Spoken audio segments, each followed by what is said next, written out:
Sports 1140.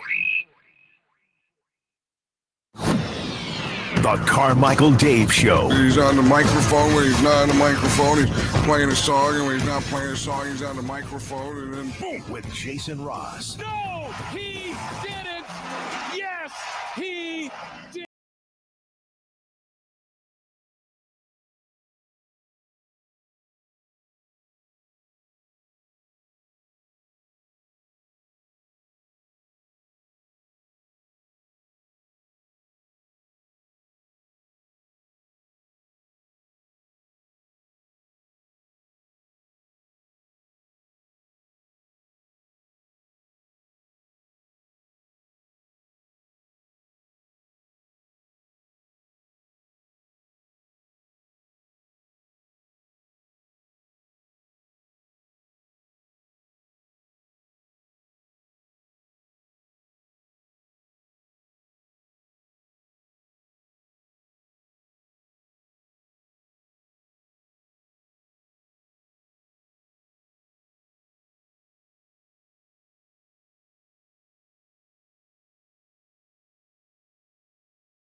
Seahawk with like feathers coming out of the back of its head. That's what I'm looking at. That's an eagle. It's an eagle.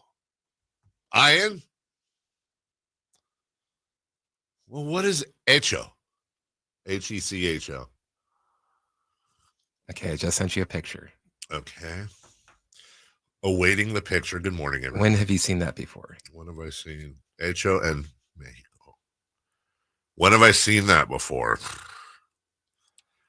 I don't know. I'm afraid to start guessing because that's where I just sound dumb. It looks Mayan, but it says made in Mexico.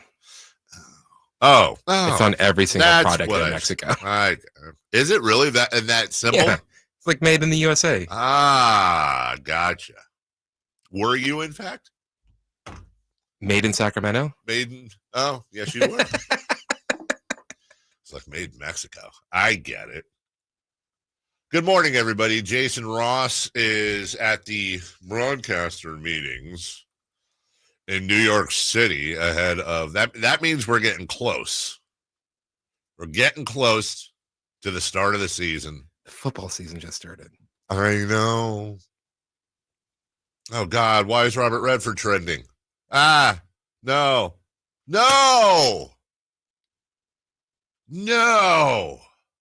Robert Redford has passed away.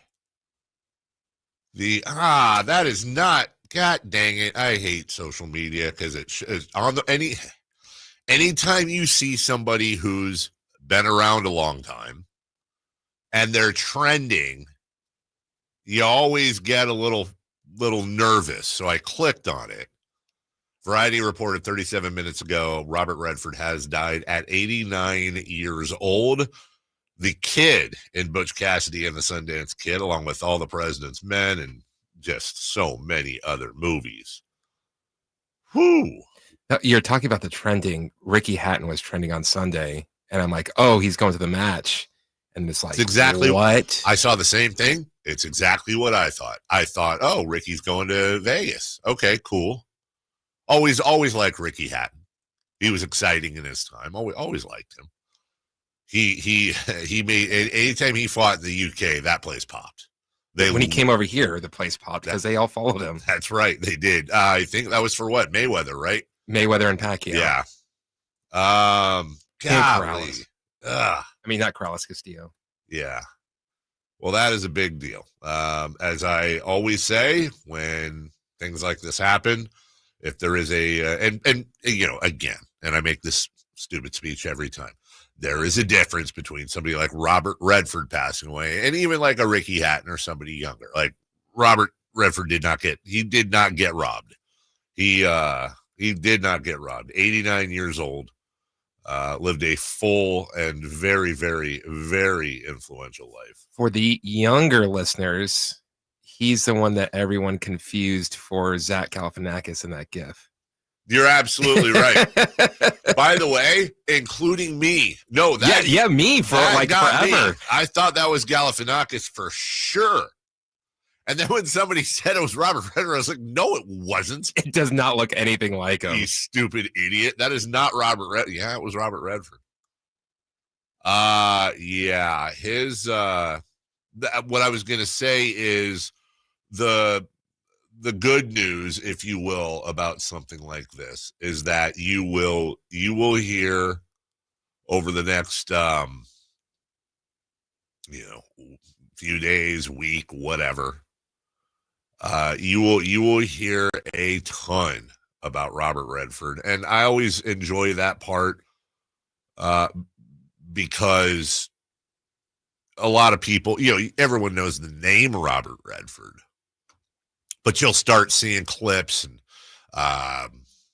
hearing about his influence. Like, have you heard of the Sundance Festival? Or the Sundance Institute? That's a play off of Butch Cassidy and the Sundance Kid. That's something that he created. Largest festival for independent films. As far as the Sundance Institute, that's something that is very near and dear to me in the sense that they give out internships and scholarships for aspiring filmmakers and people in the business. My sister got to be one of those early in her career, and it was basically like a retreat that was nothing but, hey, you're trying to create a show? Cool. We're going to bring you out to Colorado for, I don't know, or I think actually it was Utah, not Colorado, for a week. And you're all in, cabins basically, and you're working with everybody in the business that's trying to do what you're doing, but in a much smaller, there's 20 of you or whatever. I'm getting it wrong. Oh, but by the way, we're going to do things this week. Like we have top representatives from Netflix, HBO, FX, whatever, and you're going to create a thing and you're going to pitch them and they're going to give you pointers on your pitch and how to improve it. And, just he took a very, very legit interest in developing not just young filmmakers, but showrunners, directors, the whole gamut. So yeah, that is I'm not going to say it sucks. That is a life well lived. Now I'm actually trying to think about what my favorite Robert Redford movie is. 'Cause there's a lot to choose from. And I'm sitting here going All the President's Men, but that seems incredibly like I'm missing something. Anyways, well, R.I.P. Robert Redford. Look, some of his films here. He directed Legend of Bagger Vance. I know you hate that movie. I thought it was. Wait, what? Yeah, he directed it. He directed Legend of Bagger Vance. Yeah, All the President's Men. God, Out of Africa. I remember that. I think that won like every Oscar. Legal Eagles. Yeah, and then he kind of did a turn into the Avengers Marvel stuff towards the end of his career there. But yeah, 1969, Butch Cassidy and the Sundance Kid. I'm not going to say that's what propelled him to stardom, but certainly arguably his biggest movie. And what was that? He was 33 years old. Yeah. Also a heartthrob. If there was. That used to be the go-to, like my parents' generation. Oh my God, he looks like Robert Redford. Well, R.I.P. Here's a pet peeve of mine. The J-Man. I don't think that's our dear member of our family, Jackson Ross. I'm sure that's somebody else. Says, you guys never watched Jeremiah Johnson? I'm disappointed. Have you ever seen Jeremiah Johnson? You ever heard of Jeremiah Johnson? No. Was he a bullfrog? That's 1972. Sidney Pollack was the director. Well, then it was probably amazing. That's probably where that meme comes from. Can I tell you, though, a pet peeve of mine? And I'm not picking on this person because a lot of people do it. But the text on the chat says, come on, you guys never watched Jeremiah Johnson? I'm disappointed, Dave. It's very nice. And there's a little laughing emoji. Again, I'm not picking on this person. But it is a super big pet peeve of mine. It says, come on, but actually it says common. COMMON. That is a total pet peeve. There are so many people that think come on is spelled common. The one I hate the most is lose. LOOSE? Yes. Yeah. Can't nails on a chalkboard, dude. Keith Brooks was a common guy. Oh, yeah. Absolutely. And then even after I would correct him, and then I think he just did to piss me off. He also, what was the other thing he did? It was something with LeBron. I think it was like he'd spell it like Lerbon. It was something with his first name that was not spelled right. And yeah. Anyways. Well, there we go. I'm even gonna. Oh, J-Man, don't be disappointed in yourself. We love you. And you know what? I'm gonna see where Jeremy might have to change that name now. What, the J-Man? Yeah. I know, right? It's kind of taken. Because I'm like thinking, like, why is Jackson sending messages? That's exactly what I thought. Yeah, go to bed. From the 916. There you go. I don't know how I skipped that. Yeah, the Robert Redford movie that I've seen more than any by far is The Natural. You'll see a lot. I'm telling you right now, you're going to see a lot of clips of Roy Hobbs hitting home runs and the lights exploding while he slowly rounds the bases. That seems like a very heavenly sort of tribute style thing to Bob, as his friends call him. What else do we have? All right, I didn't expect. I did not have that on the calendar today. I had a doctor's appointment yesterday. This is interesting, at least to me. Sorry. So I have had two. This is a part of my life I've been really lucky in. I have had a grand total of 2 primary care physicians in my entire life. I had my pediatrician growing up, Dr. Jack Keating, who was my mom was an RN. So was his wife. So my mom and dad were friends with he and his wife way before I was born. And then I've said this before, don't need to get into it, but I was a 10-week premature baby. Had to get flown to Oakland Children's Hospital, the whole thing, 8 blood transfusions, blah, blah, blah. Anyways, he was there the whole time, right? Which is, I told the story not that long ago as a thank you for saving my life multiple times. My dad got him a pool table. He and his son Kenny and I were best friends growing up.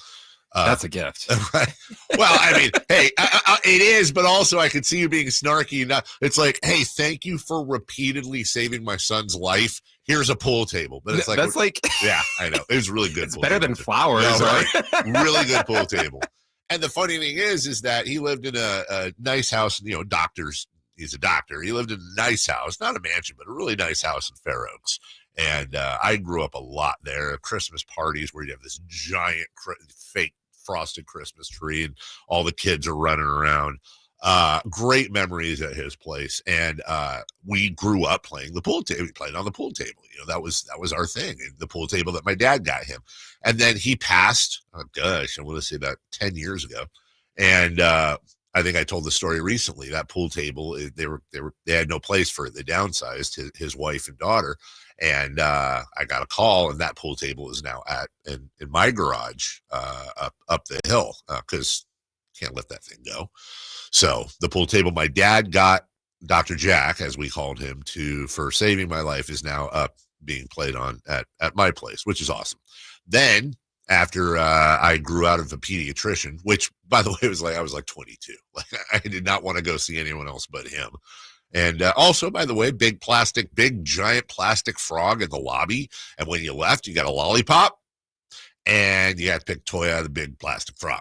And they weren't just janky. I mean, they weren't, like Transformers or anything, but you get like some, them chattery teeth or, army men or whatever.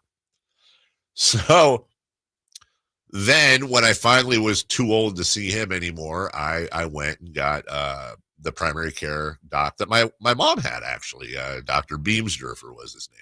And I've seen him since my early 20s. Well, he retired about 6 months ago. So I guess the thing is, when you change primary care physicians, you have to go basically do a, hey, how are you doing? And get a checkup. And now they can prescribe you stuff. And anyways. So her name is Dr. Wynn. I'm probably blowing her up. Sorry, I don't mean to do that. I just thought it's better. What I wouldn't want to do is go see a doctor named Dr. Luz, right? Right? Like, no thanks. My aunt's name is Luz. L-U-Z. L-U-Z. So I'm like, wait, what is it going on? Yeah, but like. Yeah, I got you. Get what I'm saying. L-O-S-E. L-O-S-E. Yeah, L-O-O-S-E. From the 209, Dave, you were a premature baby. Now you're an immature man. That's 100%. Hey, that's well done. So anyways, we get to talking, and it turns out this has never happened to me before, but the person, so I'm dealing with someone who knows the show right off the jump. Listener. Uh-oh. So I didn't know how to feel about that, because that was just, look, your doctor and you have a very intimate relationship, if you will. I don't know how else to say it. And that's kind of a crashing of worlds. So we start talking about all this stuff, and she just dives right into sleep apnea and all this different things and all that. And this thing that I've had on my neck now for a couple of months that I have a biopsy scheduled for. It's just this little, I don't know, bump on my neck that grows and shrinks and grows and shrinks. And I've been honestly worried a little bit that it was because I've seen these, I haven't seen her. I had to see these like physician assistants. I'm not gonna lie, in the back of my head for the last couple months, I've been like, God, do I have skin cancer? Like, legitimately, like, is this skin cancer? Like, I gotta get I've never had a biopsy before. Anyway, she looks at it, and within 5 minutes, she's like, no, that's an ingrown beard hair. Let me mess with it. I was like, oh, great. That's awesome. That's awesome. I've been thinking about this for 4 months, and it's a freaking ingrown beard hair. Thanks. Could no one else make? Anyways. So she just dives in on my inability to breathe through my nose. And she's like, that leads to this and sleep apnea and blah, blah, blah, blah, blah. And yeah, you have a deviated septum, but there's some other things we can do. Maybe that's not what it is. I'm going to refer you over here, blah, blah, blah, blah, blah. You got to do, like, you have to clear your nasal passage. You have to, for a host of health reasons. So anyways, at the end of the thing, she goes, one of the things you're really going to enjoy, other than being able to breathe through your nose and sleep better and not have sleep apnea, she goes, your voice is completely going to change. I go, what do you mean? She goes, you have an incredibly nasally voice, and it comes through on the airwaves. And that is true. And I get, when people are mad at me or whatever, even if they're not, they'll say it always sounds like I'm half holding my nose when I talk. She's like, yeah, you're not gonna have that problem anymore. Like your voice is, you have a nasal quality to your voice that you're obviously used to. Your listeners are obviously used to a point. When somebody says something, generally they're probably a new listener. She goes, that's going to be gone. You're going to have a completely normal, non-nasal voice. And it got me thinking. I was like, there's no reason to not want that. But also, like, what if I come in at, like, I get all, whatever. I'll probably have to take a little bit of time off to get whatever done, if that's the case. If they have to go in there and, take a chop around or whatever. What if I come back and I'm just like, hello, everybody. How are you doing? Welcome in. Who's this dork? Right. It's like, at this point, is that a good thing? Obviously it's a good thing and I'm going to do it. It's a health thing and all that, but what if it just sounds weird? It's almost like when they talk about the comedian that's very big. It's like, yeah, but if you lose all that weight, are you going to be the same person? That's what I'm saying, dude. Like it's good for your health, but what if you're risking your career? I know that we make fun of him a lot, but like, if you had to choose, I'm kind of going the other direction here, but isn't like pre-swole carrot top better than Oh, and you just like dorky little. than post like Yeah. Carrot Top. Or like, I mean, I can't really stand her, but I'm just trying to think, like, wasn't giant Roseanne Barr funnier than I don't know if she got a surgery or whatever, but she thinned down for a while. I thought I think she that's was a different situation. all right. I'm trying to think. Yeah, like imagine if like Louis Anderson, rested in peace, but if like Louis, It's bad saying that. yeah. What if Louis Anderson? Wait. I'm pretty sure he passed away. I think right? I thought he did. But it's bad saying like, what if he got himself healthier? I know. R.I.P. Yes, he died in 2022, but no, yeah. He died 3 years ago, complications from cancer. Okay, this is a horrible thing to bring up, and I'm really sorry, everybody. And I'm going to ask this question as respectfully as I can. I'm going to let you know where my mind is, or my mind was going. Why is it when I thought of Louis Anderson, I got scared for a second? Because was it another comedian? Why did I think Louis Anderson hung himself? And he obviously didn't. But was there another bigger comedian, maybe like, I'm just spitting out what's in my brain right now, 10 years prior that did? Wasn't there a Family Feud host? Yes. Was that not a bigger comedian? It was just a Family Feud? Well, Louis Anderson hosted Family Feud. Maybe that's what it is. No, when I said Louis Anderson, I immediately was like, oh God, I'm going to look this up. But God, Louis, and it's not, but now I want to know who I'm thinking of. Anyways. Yeah, so, or like, who's the other one? Now, I'll tell you one that it's working for, kind of, although he just kind of came across my radar, is, oh God, he has a podcast with his wife who's blonde. He just said that Netflix show I showed you the preview for. Tom Segura? Yes. Like, Tom Segura looks a lot better now than Tom Segura did 5 years ago. But at the same time, it's not like he's jacked. No. Tom, I don't know Tom. I don't know Tom. But with all love and respect, Tom's physical improvement very much looks like the telltale Tom's making good money improvement. Like that looks like a money improvement. Did you see him destroy himself on the basketball court? No, did he? Like he got hurt? Like went to the hospital. Like Achilles type of thing or something, we think? Like torn ACL. Oh God, how long ago? Like separated shoulder. Was this recently? This was years ago. But it's one of those things that they showed the video and he's making fun of it, but like right. Basically destroyed half of his body. Just like trying to make a joke at dunking a basketball. No, I didn't see it. No, they come up on I'll tell you the things that come up on my Facebook. This is where Facebook algorithms work really well. The two things that come up a lot now that I see are Tom Segura and his wife. And I love that's funny. Like they're just talking about like family stuff half the time. And that's funny. Tom and Bert Kreischer, I think the Cave Bear podcast or whatever. And then the other one that always comes up is former friend of the show, Bobby Lee, and who's Andrew Santino or whomever, the redheaded guy, their Bad Friends podcast. Yep. That always comes up. Yes, Bobby Lee used to come in Madison when we were in the Madison building one time. And I think we had him in with Keith Brooks. Speaking of Keith's getting a lot of run this morning. And I will never forget that interview because at one point I look up and Bobby Lee's naked in studio, just absolutely buck naked in the studio doing a bit, but he went for it. Christina, thank you, MC, is his wife.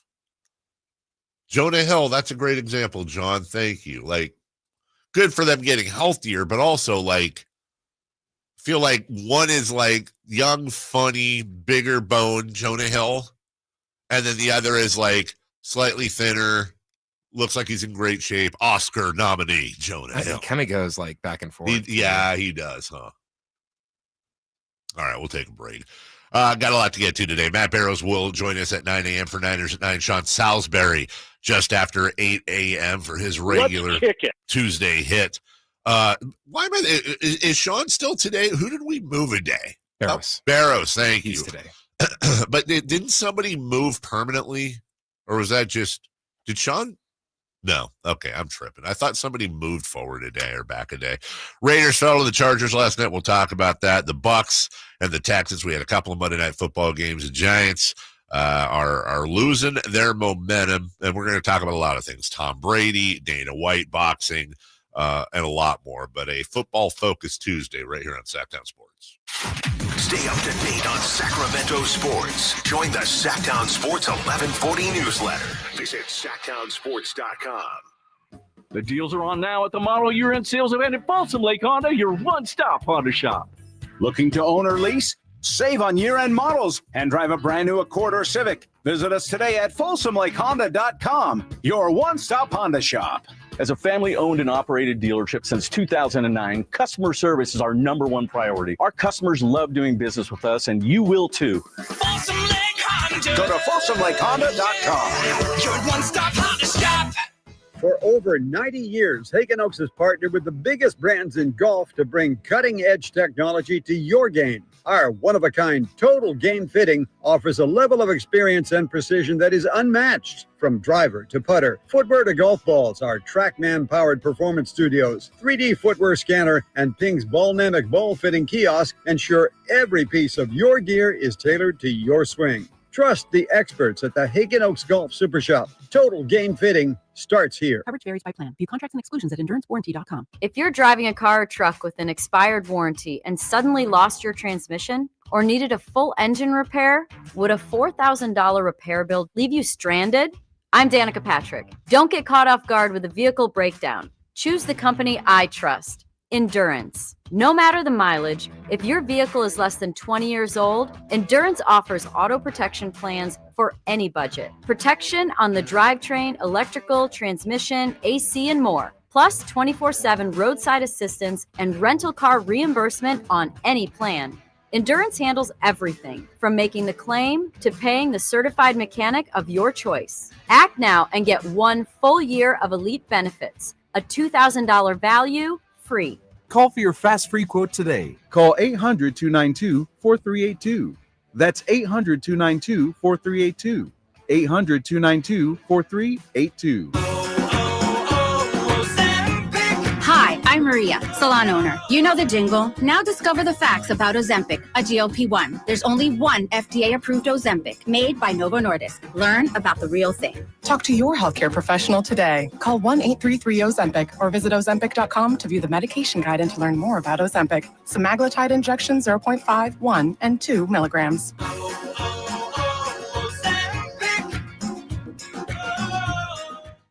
Oh, could this vintage store be any cuter? Right? And the best part, they accept Discover. Accept Discover? In a little place like this?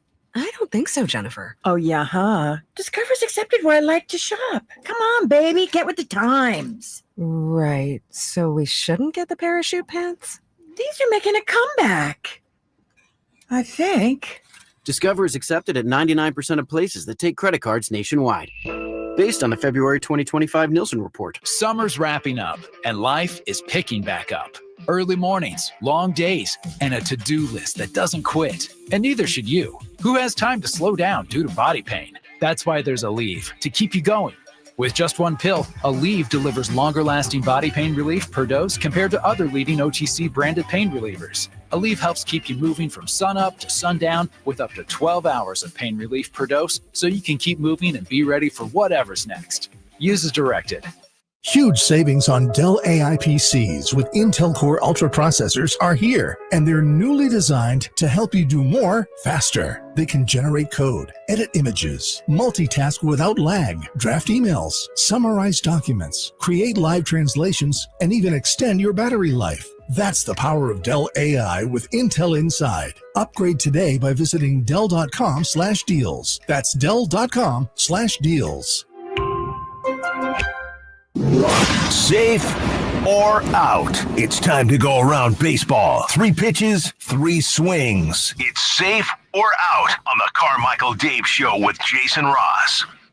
All right, again, Matt Barrows at 9. Sean Salisbury just after 8. And, let's kick it. Yeah. We're talking about the Raiders here next. Tough loss yesterday.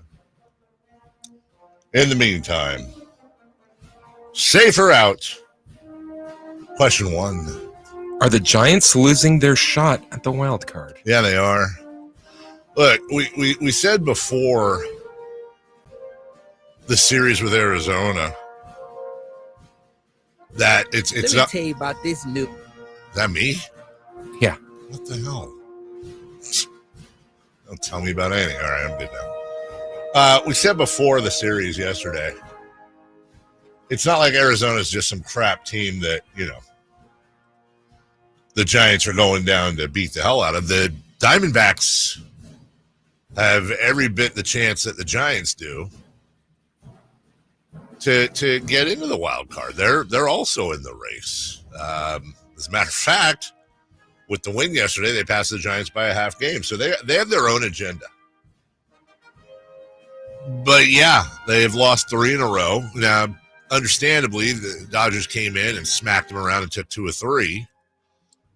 But this is a concerning little mini trend for the Giants in the sense that they've given up 31 runs over their last 3 games. And you may recall earlier this year, it was all about lack of offense.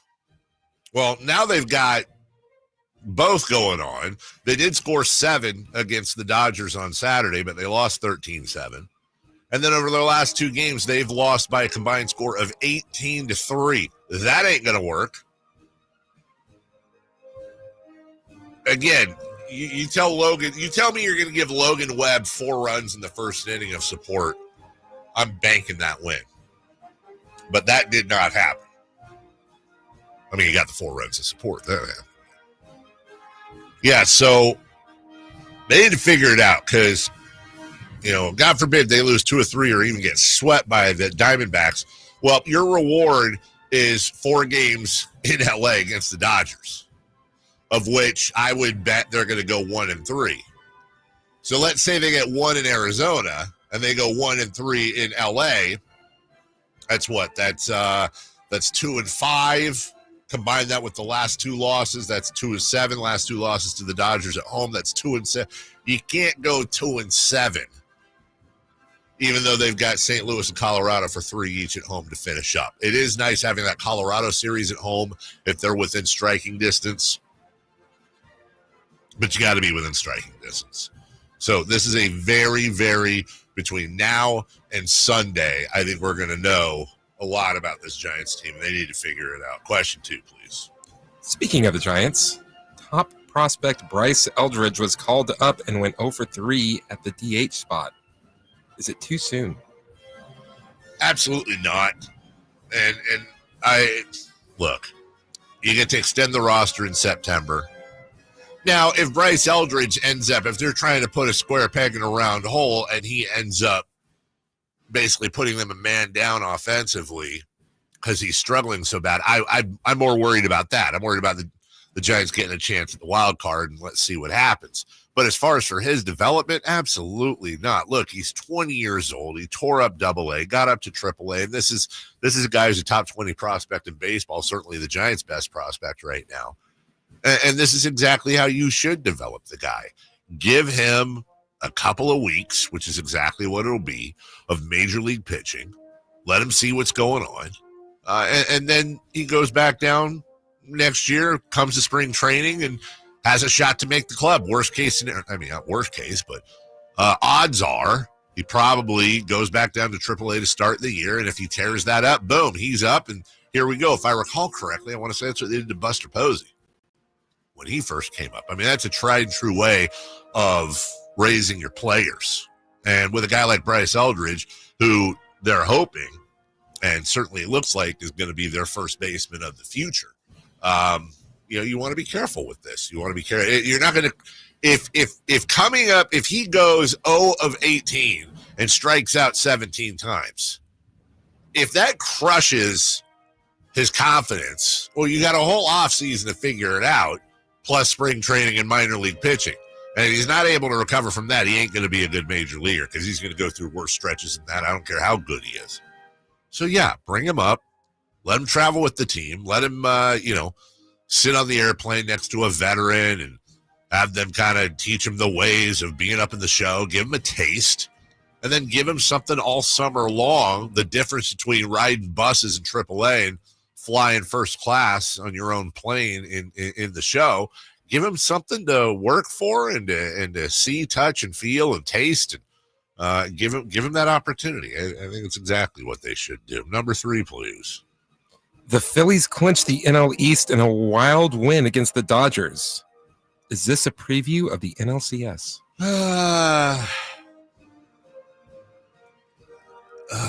I hope not. I do. I hope not. I really, if it's not my Giants, then I'd really like to see the Brewers. I would love for this to be the year of the smaller market, underdoggy, not that, not generally a contender type of thing. Like, been a long time since the Brewers were this good on paper. I'd love to see that. Because let's be honest, man, it's, Phillies, Dodgers, you got your Mets and your Cubs, and they're the same old, To be honest with you, I wouldn't be against a Padres-Brewers NLCS. That'd be great. And I understand the Padres aren't exactly a tiny market, but they're not as massive as people think. And I have no love or hate for the Padres. But again, it's different. When my San Diego is unlucky or losing a sports town, and when was the last time a San Diego team won a championship? So, yeah, I'm going to root for that. But guess what? Odds are, if you were betting right now, yeah, Phillies, Dodgers, and then what? Yankees, Tigers, Astros, Blue Jays, Give me the Brewers versus the Padres in the NLCS. I don't even know bracket-wise this is possible. Give me the Brewers versus Padres in the NLCS, and then give me Seattle and Detroit. Give me that. I mean, Toronto, fine, but I've seen Toronto win 2 World Series in my lifetime. I saw the Tigers beat the Padres. Speaking of, Sparky Anderson's Tigers beat the Padres. What was that, 1984 World Series? But I was tiny. That's like one of my first baseball memories. I want to say that year, god dang, dude. Did the Tigers start out like 27-3 or 32-5? Something stupid. That team was a juggernaut. But yeah, I'd much rather have that. That's why I love this year's NBA Finals so much. Indiana and Oklahoma City, what the hell is that? Well, one of them is going to end up being the champions, and it was OKC, the smaller market. But guess what? It'll be, again, it'll be like the Astros and the Yankees and the ALCS, Phillies, Dodgers, blah, blah, blah, blah, blah. I like the idea of not giving it to the teams that spend the most. And yeah, I'm aware my Giants are top 10 perennially in spending, but I'm a Giants fan, so screw it. We'll take a break. I know we're a tad bit early, but we'll take a break because I want to spend some time on the Raiders and Chargers and why it looked bad, but it might not have been that bad for the Las Vegas Raiders. We'll talk about it next. The Alan Styles Show. The Athletics taking on Minnesota. All I know is that the state fair in Minnesota was so big. All I know is I saw fried butter. Has anybody ever had fried butter? You've had fried Oreos and Twinkies. That's crazy. Different. No, that's not different. And it was a Snickers. That's still crazier than just butter. No, it's not. You can listen to the Alan Styles Show Monday through Friday from 10 a.m. to 2 p.m. on 1140 a.m., YouTube, and the Sactown Sports app. So my mother is thinking of switching from Verizon to Pure Talk, but she's worried the deal sounds too good to be true. Michael, she said, how can those Pure Talk people offer me the same basic service as Verizon for so much less money? I said, Mom, go ask Google how much Verizon spends on advertising and promotion. A few seconds later, my mother said, oh my goodness, $12 billion a year? That must be a typo. I'll tell you what I told my mom. It's not a typo. Verizon spends $12 billion a year on advertising and promotion, and their customers are paying for it. Well, Pure Talk doesn't spend that kind of money on commercials. Trust me, I would know. Consequently, they can offer you and my mother unlimited talk, text, and plenty of data on a blazing fast 5G network for just $25 a month. Dial pound 250 and say the words Mike Rowe, and you'll get an additional 50% off your first month. That's pound 250 Mike Rowe. Pure Talk, everything you need and nothing you don't. Alan Stiles here with your Sactown Sports injury update, brought to you by DTLA Law Group. Ben Bowden, out with that left shoulder lat strain, got an MRI last week and showed a grade 2 lat strain. He's currently shut down from throwing. His expected return is TBD. Denzel Clark, out with that right adductor strain, is set to run the bases in mid-September and could begin a rehab assignment in mid-September. If all goes well, his expected return late September. That was your Sactown Sports injury update, brought to you by DTLA Law Group. Hey, I'm Alan Stiles. Injured at work? Call downtown. DTLA Law Group, California's leading injury law firm. With over 40 lawyers throughout California, they have won over $500 million in settlements. DTLA Law Group will get you compensation for your work injury. You don't pay unless they win. That's right. You pay zero up front. Call downtown. Text injury help to 40222. That's injury help to 40222. Visit them at calldowntown.com. Text charges may apply. I'm still going for it, even with higher stroke risk from atrial fibrillation, an irregular heartbeat not caused by a heart valve problem. Over a 3-year study, Eliquis apixaban tablets reduced stroke risk better than warfarin, and over 97% of Eliquis patients did not experience a stroke. A first stroke occurred in 2.9% of warfarin patients versus 2.3% of Eliquis patients. Don't stop prescription Eliquis without asking your doctor. Stroke risk may increase. Eliquis can cause serious and potentially fatal bleeding. Don't take if you have an artificial heart valve, abnormal bleeding, or antiphospholipid syndrome. While taking, you may bruise more easily or bleed longer. A spinal injection increases blood clot risk, which may cause paralysis. Get medical help right away for unexpected bleeding or bruising, or back pain, tingling, numbness, muscle weakness, or incontinence. Aspirin products, NSAIDs, SSRIs, SNRIs, and blood thinners increase bleeding risk. Tell your doctor about planned medical or dental procedures. Learn more at Eliquis.com or call 1-855-ELIQUIS. The final days of Sacramento Rivercats baseball season are here, and you don't want to miss the action. Whether you're looking for an exciting night with friends or a special night with the family, there's no better place than Sutter Health Park. Join us from September 16th through the 21st as we celebrate giveaways, special theme uniforms, Fan Appreciation Day, and more. Get your tickets at rivercats.com before the season ends. I'm Ken Korak with your Green and Gold Report, brought to you by Xfinity. Introducing the 5-year price guarantee. One internet price, 5 years guaranteed. Well, the A's will open the season next year on March 26th in Toronto, and the full slate of games that day will mark the earliest traditional opening day in Major League history. Now, as far as the Dodgers coming to West Sacramento for the first time, that series will begin on June 29th. Welcome to Dugout Radio, the undisputed home of Boomtown Baseball. The Wi-Fi is booming with Xfinity, baby. Our next caller is Stacy. How do you stay locked in on every pitch and play? We stream it all live on Xfinity Internet with low lag, 99.99% network reliability, and speeds faster than a base runner beating the throw to home plate. I stream on my TV, tablets, even my smart fridge. Smart fridge. With all those games, we gotta refuel. Stream live baseball with Wi-Fi built for the biggest moments. Xfinity. Restrictions apply. Actual speeds vary, not guaranteed. The Sactown Sports 1140 newsletter right to your email. Get your latest on the Sacramento Kings, Athletics, and Republic FC with the Sactown Sports 1140 newsletter. Visit SactownSports.com to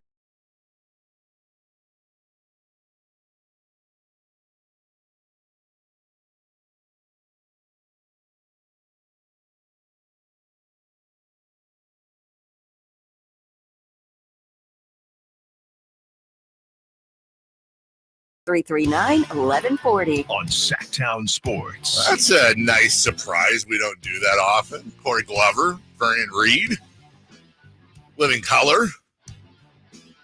That was a quick hitter band. CM Punk has kind of ruined it.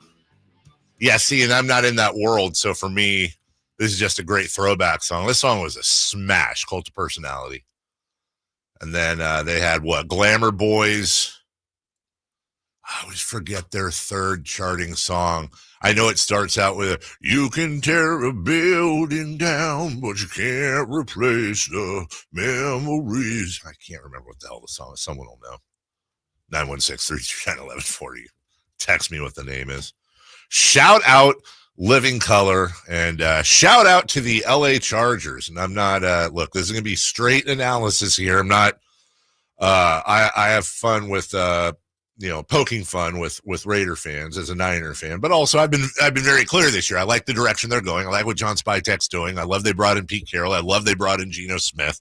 I love them drafting Ashton Jay. They've done a lot of great stuff. And the Raiders are one of those teams that are, even if we didn't have listeners, that have vested interest in the Raiders. Raiders are one of those teams that they're on my radar now as a team that I think is going in the right direction. And last night's game didn't change my thoughts really at all. I did say yesterday I thought the Chargers were going to win. And to be honest with you, that was one of the games I was the most certain about, but I also didn't want to, put a pin in the bubble of our Raider fan friends. But the reason why I'm not, and maybe you'll disagree, the reason I'm not low on the Raiders after that is I think the Chargers are really, really good this year. I do. I think the that defense, if you watch that game, didn't it seem like the Chargers had 14 guys on defense? And anyone knows me knows I've always loved Derwin James, Florida State's Derwin James. I was really hoping that two guys the Niners had a chance to grab, and they didn't. Minka Fitzpatrick and Derwin James. And the Derwin James one killed me because he was just such a guaranteed stud coming out of college. And he's carving himself out a Hall of Fame career. He's such a stud. I think he's in his 7th season now. But that defense, dude, is suffocating. They were saying during the game, and I couldn't agree more, the Charger defense requires you to be so patient. And as a quarterback, roll through your progressions because odds are the first and second aren't going to be there. And you got to dink and dunk these guys because those corners are studs. They're fast. And they have they're ball hawks. I thought this was more about how good the Chargers are. Remember, the Chargers are not only 2-0, but they also beat the Chiefs. They're tactically 1-0 on the road, but they played the Chiefs in Brazil. They're 2-0 on the road. They haven't even had their home opener yet, and that's against the Broncos. They're going to play the Broncos. They'll be favored there. Then they go at New York to play the Giants. Really, come October 5th against the Commanders is what I'm looking at because they got the Dolphins after that. I think look, I've said it many, many times. Jim Harbaugh is the milk of the NFL, and I'm not talking about his obsession with khakis and drinking milk. He's like a big jug of milk. He has a shelf life. He had a shelf life at Stanford. He had a shelf life in San Francisco. He had a shelf life at Michigan. And what does that mean? That means you're going to get 3, 4, 5 years of Jim Harbaugh arguably being the best coach in the entire league. He's not. But what I'm saying is Jim Harbaugh wins. He wins. He changes culture. He wins, dude. And then something happens, and maybe it'll change as he gets older. Something happens, and, it's the old, you can only flip over the Gatorade table so many times. You can only yell at, whatever he does, it weighs on people. And generally in the past, it seems, from the outside, he is weighed on the front office and ownership more than anything, or boosters in the sense where he gets a little bit more difficult to work with and the honeymoon period ends and whatever. Well, he is in the honeymoon phase still with the Chargers, and he's doing exactly what he should be doing with the Chargers. This is a very good team. Justin Herbert, for the longest time, has been that quarterback that's a super stud, but just hasn't put it together, hasn't had the weapons.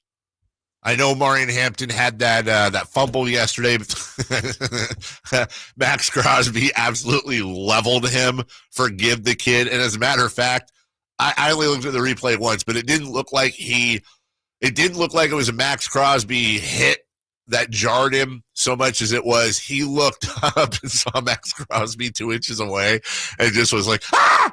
And dropped the ball. Ladd McConkey is an absolute bona fide super duper stud who had 1,150 yards last year and 7 touchdowns as a rookie. He's 23 years old. This kid is awesome, and the routes he runs are insane. And Herbert missed him a couple times yesterday. It could have been worse. They brought Keenan Allen back, the veteran. Quentin Johnson had that big touchdown catch yesterday. And that's just the offense. I love that offensive line. And then you get into their defense. And that's with Khalil Mack getting hurt. That is just a really good, solid defense. And it showed because Geno Smith looked terrible last year. Looked terrible yesterday. But I know there's going to be a lot of people jumping off the Geno Smith bandwagon. Don't do it. And I mean, there's some numbers you're going to see. For example, Geno Smith did not complete any of his 12 passes over 10 yards downfield against the Chargers. Of those 12 pass attempts, he threw all 3 of his interceptions. He became the only quarterback since 2016 to attempt at least 10 downfield passes in a game without a completion. That's really, really bad. But I'm telling you, look, he had a bad game. But I think it's a lot more about how good and opportunistic that Chargers defense is than Geno Smith sucks. It kind of makes you appreciate that performance against Kansas City even more, in the sense that Kansas City got 21 points on him. This is a good Charger defense. And by the way, a Charger defense that I think, if this sounds strange, that actually I think is helped by Joey Bosa going to Buffalo. Because Joey Bosa is a stud. He's a super stud. But so unreliable health-wise and soaking up so much money that they were able to ship him off to Buffalo, save that money, invest it in their line. And now, barring injuries, they don't have to worry about backup plans for Joey Bosa every 4 games. I actually think in the end, that ends up being a win for the Chargers. The Raiders did not play a perfect game. Don't get me wrong. There are definitely things they need to work on, especially Geno Smith's, Geno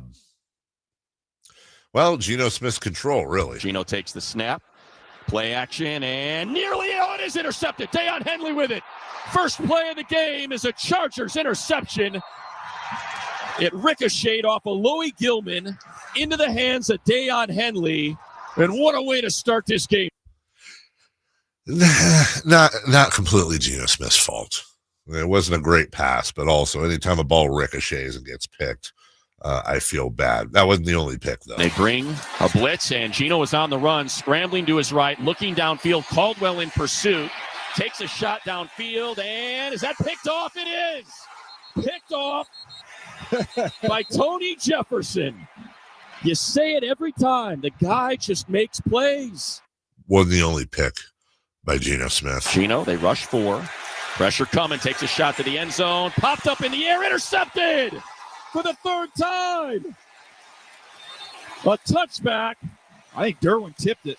Derwin definitely tipped it. And Dante Jackson comes down with it. This is just opportunistic. 2 of those 3 interceptions were just opportunistic. That is a very aggressive, opportunistic defense. You know, like in basketball, they talk about good defensive teams getting their hands and shutting down passing lanes. getting their hands in the way. That's like the Chargers for football. There's a very, very opportunistic defense. But this was 17-6 at the half. This was really, it was 19-6 going into the fourth, which I get. That's a 13-point lead, but nothing unheard of. But Quentin Johnson and Justin Herbert shut it down. And they run 4. Herbert has all day in the pocket. Takes a shot downfield. Q wide open. Caught. Quentin Johnson. Touchdown. Chargers. 60-yard touchdown. Herbert to Q. Don't lose faith, Raider fans. We'll talk more about this later, but it's going to get as tough, if not slightly tougher, going on the road against the Commanders next week. And I expect the Raiders to lose that game. Let's see how they bounce back. You may also have, there is a developing story there in Washington against the Commanders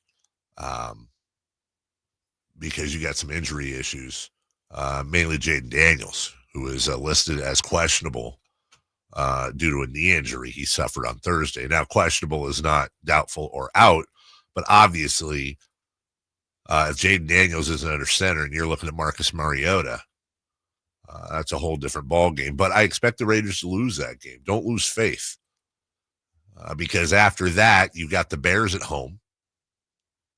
You go at Indy, and then you got the Titans at home. So it's going to take us a while to see what this team is. But I will tell you this. That was a quality win in New England against the Patriots. And I don't think we know what this team is yet. I think as the year goes on, understanding that the Chargers generally find a way to self-sabotage themselves. But I expect them to make the playoffs this year. I actually expect them to win the division this year. I think this loss is going to look a lot better as the year progresses. We'll take a break. When we come back, top of the hour. Remember, Jason's in New York for the broadcaster meetings today and tomorrow. He'll be back on Thursday. We got 3 for Madness, though. Netflix, huge numbers over the weekend. ESPN football power rankings. And can Dana White help save a sport? We'll talk about that next. Domantas Sabonis plays here. He finds Sabonis. Put the frosting on the cake. Put the cherry on the sundae. Sabonis with a 2-hand flush. Makes it 114-106. Sactown Sports is your proud home of the Sacramento Kings. This is the story of the one. As a safety manager at a manufacturing plant, he does everything he can to keep his coworkers safe. From finding ways to reduce risks to keeping safety supplies in stock. And for that, he relies on Grainger. Grainger offers a broad range of quality products and next-day delivery, so he can always play it safe. Call 1-800-GRAINGER, click Grainger.com, or just stop by. Grainger, for the ones who get it done. What's going on? We're talking to Chad Hoblet of Hoblet Dodge, Chrysler, Jeep, Ram, and Woodland. Chad, tell me what's going on for Chrysler's Drive into Fall sales event. I had to triple check this because it seems too good to be true. Right now, lease a new 2024 Dodge Hornet RT Plus plug-in for as low as $69 a month for 24 months and $19.95 due at signing. Wait, isn't that where you usually say taxes and fees are extra? Not today. You can drive a brand new Dodge Hornet for $69 a month and only $19.95 due at signing. That's it. No surprise fees, taxes, or license. Hence why I had to triple check to make sure this was legit, because it's the best deal I've seen all year. Better hurry in before they're gone. Search, select, and save through their whole inventory at HobletDodge.com. Unbeatable prices, unbeatable selection. Nobody beats Hoblet, period. Lease of $69 for 24 months with $19.95 due at signing after $6,500 SFS hybrid electric federal tax credit and $4,000 SFS lease cash. Must finance through Stellantis. 7,500 miles per year, 30 cents per mile over. 3 at this net savings. Sample VIN 822-311. See dealer for details. When I was a kid, I remember my dad, a lineman, leaving in the middle of the night. Families were depending on him to get their power back on to keep them safe and warm. Watching him taught me that this work isn't just about wires and circuits. It's about people and the trust they place in us when the lights go out. That's why I started Maverick Electric Heating and Air, to carry on that same promise of showing up, doing it right, and protecting families when they need us most. Visit callamaverick.com. Golf to Go is brought to you by the Hagen Oaks Golf Super Shop. Here's Frank LaRosa. There are plenty of reasons to love golf in Northern California. With giant redwoods lining the fairways, the best Alistair McKenzie course you've never played is Northwood Golf Club's 9-holer along the Russian River. The 7th hole at Pebble Beach is a beauty or a beast. Play a sand wedge or a 3-iron depending on the direction of the wind. Down the road a bit, Pacific Grove Golf Course sports a gazillion-dollar ocean view and a green fee about 1/10 of Pebble Beach. San Francisco's Presidio Golf Course survived the 1906 earthquake and was home course to President Teddy Roosevelt. You can tee it up on the ocean at the links of Bodega Harbor at dawn and tap in at sunset in the mountains at Old Greenwood in Truckee. Unlike Caddyshack's Carl Spackler, a good superintendent goes unnoticed working behind the scenes. Green thumbs up. There's a lot to love about golf, and as columnist Thomas Boswell wrote, when you fall in love with golf, you seldom fall easy. It's obsession at first sight. That's your Golf to Go. I'm Frank LaRosa. KHD1 Sacramento, KYMX HD3 Sacramento. Your flagship station for the Beam Team. From the Power Business Technology Toshiba Studios. This is Sactown Sports, 1140. 3 questions, 3 answers. It's Threeford Madness on the Carmichael Dave Show with Jason Ross. Here's question 1.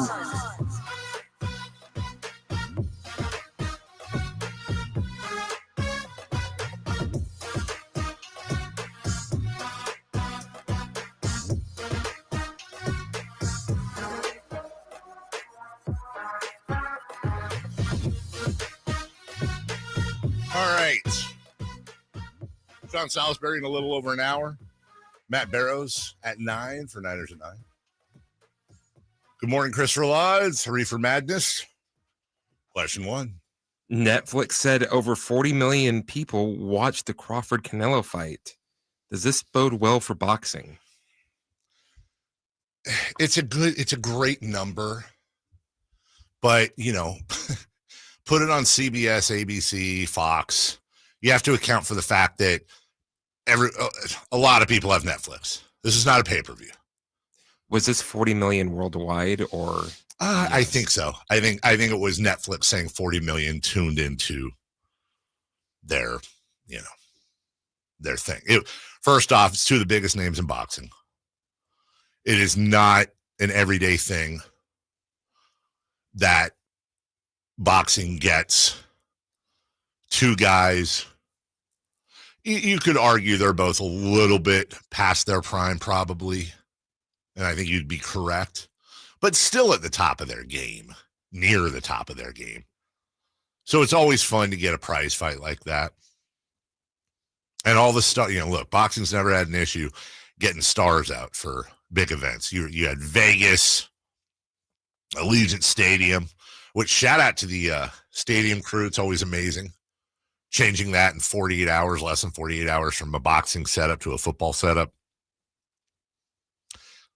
I wouldn't buy a ton into that, though. It's a good number. It's a lot of eyes on it. But again, if it was a pay-per-view, you can cut that probably by 2/3. Even if it was on pay cable, and I know Netflix is kind of technically pay cable, but if you put that on HBO, it's not going to do that number. I think a lot of that was just simply access, and guys like me that I probably wouldn't have. I wouldn't have bought the pay-per-view. I would have been close. I would have thought about it, but I don't think in the end I would have bought the pay-per-view. It's definitely the type of pay-per-view I would have bought years ago when, I was single and had my buddies over and we were doing something on a Saturday night. People have to remember when it comes to the fight sports like UFC or boxing, half the fun is, hey, everybody come over, let's hang out, let's have a little fun. It's a Saturday night. Oh, and here's the fight for, you got people in the backyard doing their thing and socializing, you got whatever.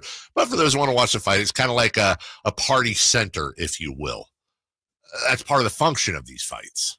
I think you got a lot of that Saturday. I think a lot of those viewers were doing exactly that. Saturday night, you had a bunch of people in there. And that's why that number is also probably a little bit soft, because that's 40 million subscribers that tuned in.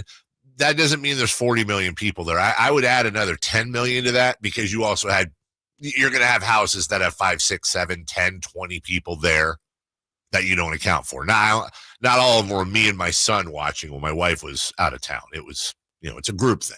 So, number 2, please. Question 2. UFC President Dana White was seen ringside at the event in Vegas. Would his involvement help the sport? And let me follow up on that last question real quick, just because we're talking about the fight. I've seen this in a few places, and Campeo on the chat just reminded me of this. He said the Las Vegas sparring session on Saturday was boring. I feel very strongly about this because I've seen this take or different variations of this take.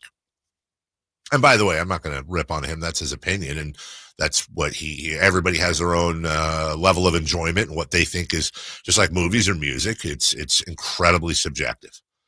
I loved that fight. It's one of my favorite fights I've seen in a while. I would put it up there. But I fully acknowledge that you have boxing fans. I'll throw MMA in here as well. You have fight fans. They want to see blood knockouts, man. That's the guy with the just bleed across his forehead. I want to see blood knockouts. Nothing wrong with that. That's something people are into. It's awesome. I enjoy a good knockout. Then you have the Hagler Hearns fans, right? The late great Diego Corrales, Jose Luis Castillo. That's another great example where you just want a war, dude. Just Rocky, man. Just going at it with each other for 10, 12 rounds. You can literally see brain fluid on the canvas. Nobody's walking out of that ring. That was a war. And then you've got a fight like Bud Crawford and Saul Canelo Alvarez. You have two fighters that are two of the smartest fighters in the history of the sport, two of the highest IQs in the history of the sport. And I think Bud Crawford is the closest we have, at least in this generation of fighters, to Floyd Mayweather in the following sense, that Floyd was a robot brain-wise. I'm not talking about outside of the ring and whatever you may know about Floyd. I'm talking about in the ring. Floyd Mayweather is arguably the smartest fighter to ever fight. He's so smart. He has that ability, and Bud Crawford I would put in the same category, to download the other fighter's tendencies. But you can spar and you can train and all that, but until you're in the ring with the guy and you're feeling the other guy, both when you punch and when you get punched, you don't know. I thought Bud Crawford fought not a perfect fight, but a damn smart fight. I thought both guys tagged each other multiple times. Neither of them was seriously hurt. Neither of them was threatened to go down at any point to the canvas. But there were good shots landed on both sides, especially Crawford on Canelo, and Crawford's the one moving up multiple weight classes. A lot of times you'll see this in title fights, whether it's MMA or boxing. The fighters are so good, and they naturally have so much respect for each other that it turns into a chess match. And the war you're hoping you get between two guys that have fought many wars against many other fighters, now all of a sudden a counterpuncher's fighting a counterpuncher. Or this guy's trying to take away this guy's weapon, vice versa. And they're feeling each other out because they have respect. But they also know that the only way they're going to win this fight is to win with this strategy. It is, I keep saying a chess match. It's a chess match. So when I see a fight like that, where I see brains being used as much, there wasn't a lack of action. They weren't just circling each other and pawing for 10 or 12 rounds. There was a lot of action. But it was smart and it was calculated. I thought Crawford fought a damn near perfect fight, which you have to do to beat Canelo Alvarez. I thought it was boring because I thought it was going to be exactly how I thought it was going to be. Which was? That Crawford was just going to outsmart Canelo, and Canelo was going to try and do what he wanted to do, get frustrated, and then just kind of not know what to do and just sit there. And that's boring to you? Well, I don't think Canelo just sat there. He didn't have a plan B. He never used his weight or his strength to his advantage. I don't know that I agree with that, Chris, because there were times, Canelo's not a jabber. He's never been a jab guy. So you had a couple things at play. Number one, You had Bud Crawford. Crawford was very comfortable, and Canelo did nothing to stop him. Crawford was very comfortable, and he fought in southpaw most of the night. I think that was part of what frustrated Canelo, but Canelo knew he was going to do that. Canelo's not a jab guy. I talked about that, but I also disagree that he didn't have a plan B. You had Canelo in the first few rounds circling with Crawford on the outside. Then around round 3, round 4, he tried to phone booth it a little bit, and that's when Crawford was trying to stop it. And remember, Canelo had all the forward momentum for most of the fight, but every other round, you'd see Crawford in the first 30 seconds stand up to him in the middle of the ring to kind of say, hey, look, you got to respect my power. You have to respect my punching. He'd land a few to try to stop Canelo's momentum. Then Canelo switched to feinting a lot and trying to get Crawford to respect the feint. Canelo's one of the best feinters. F-E-I-N-T, by the way, not him dropping down. He's one of the best feinters in the sport. So now you had that. Then he went back to trying. Canelo also is one of the best in the sport of cutting off the ring and making it look super simple. And he was trying to get Crawford against the ropes, and he did. And Bud Crawford was very, very effective at 3, 4, 5-piece combination, stepping away, getting off the ropes. I think Canelo was trying to daisy chain some things. And I do think, I agree with you, he got frustrated. But I don't think it's not that he had a plan B. I think Crawford was just ready for all his plans. If you're saying, well, Canelo probably should have leaned him against the ropes, made the whole fight a phone booth, sacrificed his chin a little bit in order to land the better shots because he had the heavier shots. I don't know that I disagree with that on the surface. The problem is we're not in the ring, and I don't know how much Bud Crawford's punches were really hurting Canelo. They might have been hurting him a little bit more than he let on. He also, I keep praising him, he also has one of the best chins in the sport. I don't know. I said it yesterday. It's like a really aggressive mixed martial arts fight that is predominantly jiu-jitsu. I get a lot of people don't like that. And I don't like it when one dude's laying on top of the other dude, lay and pray is what we call it, and just grinding out a win with nothing really going on.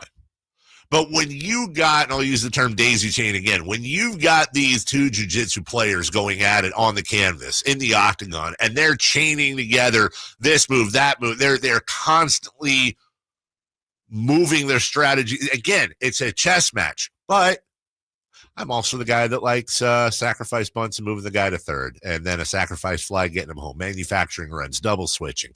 I am more attracted to the intricacies and nuances of those sports than I think the average bear, and I understand I'm on an island for that. Well, then I'll switch it the other way. We both said that we thought that Alvarez was way down in the card.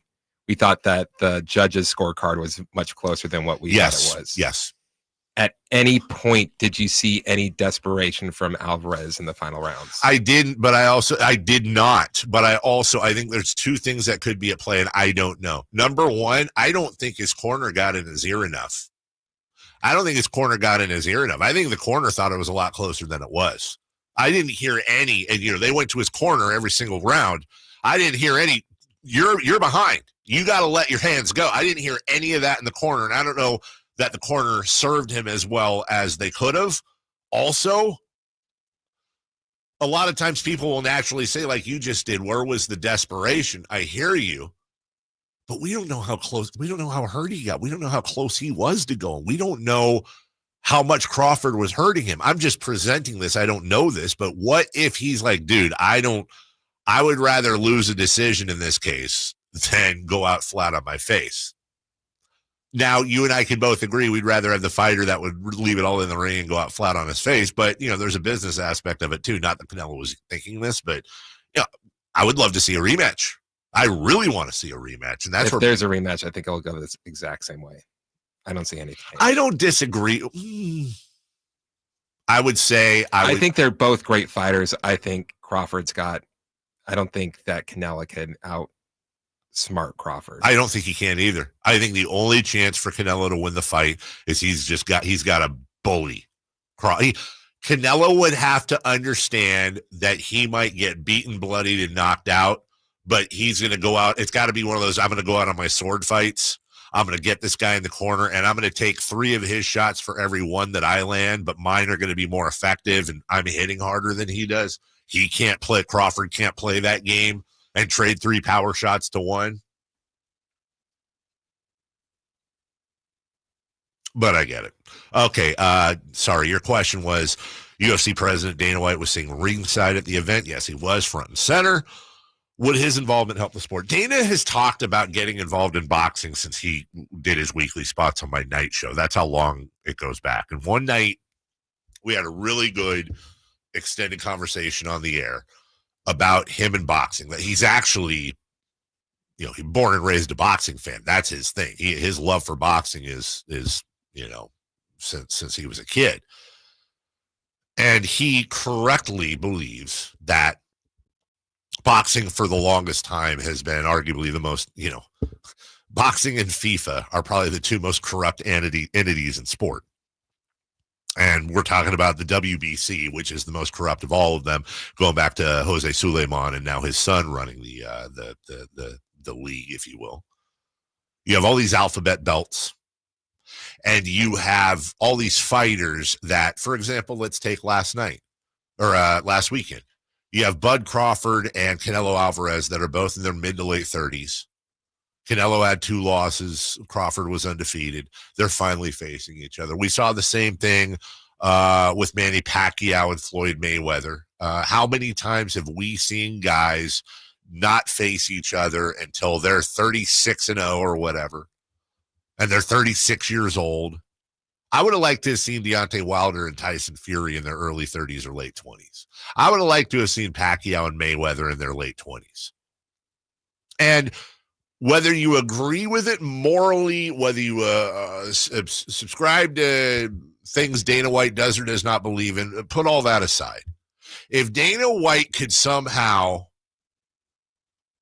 take boxing and create a UFC model around it, in other words, completely eliminate the belts or transition the belts and operate it like the UFC operates, which is the big money is here. You're all under the same roof. We're gonna show the minor leagues. We're gonna show you develop. But once you get around 10, 11, 12-0, you're fighting somebody else who's 10, 11, 12-0. And every weekend, it's going to be a top flight fighter versus a top flight fighter. We're going to have regular championships. Champions will need to fight 2-3 times a year against number 1 contenders. No cans, no tune-ups, unless there's an injury or something, an emergency, something like that, of course. Say what you want about the UFC model, how it's unfair to fighters, how there's a lot of immoral. I'm not here to argue that because it's true. It's true. I'm talking purely from a sports and entertainment and not a moral aspect. Talking purely about the entertainment aspect, which I know is a everything but the fighter. Everything but that. Now, that being said, it would be terrible for the fighters. I disagree, and here's why. I think it would be terrible for some of the fighters. I think for the I would say majority. I disagree, and I'll tell you why. Because boxing is a lot like boxing's a lot like radio in the following sense. You have this barrier to entry, and then you get in. You have 80% of people in radio that are making next to nothing, that are there for the love of the game and the hope that they can get a full-time job that they can support themselves with. Then you have 15% of radio, that's me, that's Jason, that guys that can make a living and feed their families and are really lucky to be able to do that. But I'm not living in a mansion. I'm not driving a Ferrari. And I'm not renegotiating my contracts for millions of dollars. I'm making what a lot of people listening are making. Then you have the remaining 5%, and that might be too high. Those are your Rush Limbaughs, your Howard Sterns, your Glenn Becks, your Tom Sullivans, your Clay Travises, You've got your guys that are nationally syndicated. They're making millions of dollars a year. The financial gap is crazy. Boxing right now is incredibly similar. You have the vast majority of fighters that are fighting 3, 4, 5 times a year. Their paydays are fine. They're fine. I'm talking way better than UFC. Incredibly. Oh, better. no. They are. But also, there's two things about the UFC format I like a lot that I'd love to see applied to boxing. Win versus show payouts. Now, obviously, when you get to the higher echelons of the UFC, you have pay-per-view guarantees and you have different guarantees.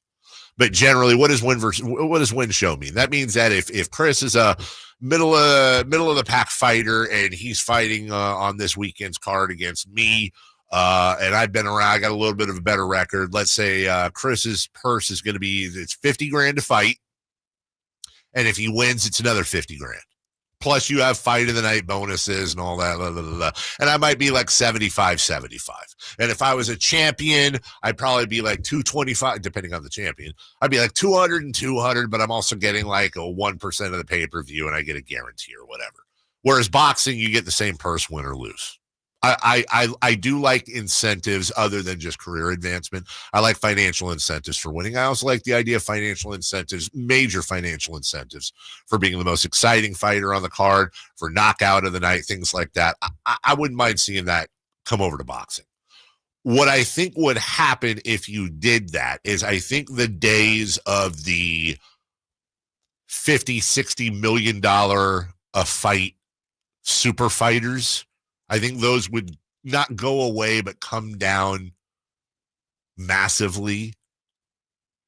But I also think you'd see a lot of fighters at the bottom of the rung being able to not only make as much money, but have the opportunity to make a lot more because they're not getting iced out. They're not here, but here's why, Chris, because they're not getting iced out by the alphabet belts that are protecting their fighters, that are preventing, you're 19-0 with 17 knockouts. You're 26 years old. You're in your prime. You're a good fighter with championship capability. You're probably going to have to wait, barring whatever, 2, 3, 4, 5, 6, 7 years, because nobody else wants their cash cow. They don't want to put him in with a guy like you. Because if he loses, they lose their cash cow and they don't have control of you. You're not managing them.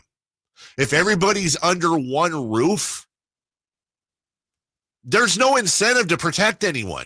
And that's why the UFC has worked so well. Just working on basic max. The UFC controls a huge chunk of their income and barely any goes to the fighters. I mean, and when you look at boxing, it is way more of a 50-50 give and take. Now you could say that they don't treat the fighters well. Like every single undercard fighter made 6 figures on that match. Like, is that happening in the UFC? No, but how many of those fights are those fighters getting opportunities to fight per year? Whereas I would say, okay, well, a UFC fighter is making $50,000 to fight and he gets to fight 3 years and he gets an opportunity to, if he wins those 3 fights, odds are he's getting a title fight the next year and he has an opportunity to make millions of dollars. If you win. If you win, if you lose during those 3 times and then you make $80,000 combined in those 3 fights. Yes, but also here's the other thing I love about that setup is in boxing, if you lose, it's like you get thrown off the pyramid, dude. Unless you're a superstar champion. And, for example, Canelo Alvarez doesn't get thrown off the pyramid. He's right there. It'd be a great money rematch. I'm talking about up and coming guy, gets a title fight, gets knocked out. Good luck, dude. See you in about 5 years. Listen, I'm not saying anything's good about boxing, but then to put the UFC in charge of taking even more control of fighters' purses, I think that is terrible. I disagreed with your first sentiment. What was it you said? That barely any of the money goes to the fighters. We agree that the UFC does not pay their fighters enough. That full stop. We agree. They don't pay. Dana White's wealth is from fighters fighting for him. Not. Well, yes, it is. But like that percentage does not go to them. Here's where we're going. They're putting their lives on the line. This is why this is a good conversation because, and damn it, we have a minute. Because now every time we get into this conversation, we end up, where this is going. This isn't going anywhere about sports. This is going against the CEO versus the worker. Exactly. Okay, and here's my thing. When Dana White and the Fertittas bought the UFC from Art Davie and SEG, these fighters were making $1,000 a night fighting on riverboats and having to dodge the law. What we forget, what we don't talk about, we don't talk about the fact that the Fertittas invested a ton of money into this. They almost went broke before the Griffin Bonner fight. They put a ton of money investing into this thing. They hired Mark Ratner away from Nevada. They lobbied the hell out of the feds to get standard rules applied in different states, signing TV contracts, working their way to this point where now there's a ton of money. They don't pay their fighters enough. But if we're going to have a serious conversation about this, I need you to acknowledge that Dana White and the Fertitta brothers and now Endeavor and Ari Emanuel are just sitting there with their monocles like there's a lot of work. Fighters today that fight in the UFC are 2 billion times better than fighters that were fighting in 1994 for the UFC. It's not enough, but you have to give credit to management for taking the risk, doing the making of the sausages to grow the sport to where it is right now. And the risk doesn't matter if their laborers don't get seen as that and create the company that it is. You can't just revolve fighter after fighter after fighter. Yes, you can. Huh? Why can't you? It would start because you can't just have 1-0. No. But career-wise, you can. But that comes from the fighters. I understand the fighters are taking a risk. Obviously, they're the ones in the ring or in the octagon. But you have to acknowledge that the UFC also took a ton of risks and paid a lot of money. Putting their lives on the line. They're not putting their lives on the line, but they're also giving these guys an opportunity to put their lives on the line for a lot more money than they'd be making in some back room in Mississippi with no support. Chris, it's the same fight if you're making $2,500 a night or $250,000 a night. By the way. Exactly. But if your promoter is making $10 million as opposed to $10,000 for that night, that's also a big difference. First off, the 10 million might be accurate. The 10,000 is not accurate. On a riverboat, you're not making. Oh, no. Are you talking about riverboat days? Yes. Oh, well, he wasn't making 10 million on the riverboats. Let's go apples to apples. Exactly. He's making 10 million now, but these fighters are also making 50,000 or 75 or 2 or 3 million. You have to have the foundation of the infrastructure, but it's a mutually cyclical relationship. Should the UFC pay them more? Yes, I acknowledge that, but also they did a few things. I know. I don't want to break. I want to continue. It's a good conversation. We'll take a break. You hate everybody when we come back. Here's something a lot of people hate: Tom Brady. And a controversy that is not new. It's just getting a lot more light shown on it now, thanks to network coverage. We're going to talk about Tom Brady and a massive conflict of interest next. On the move?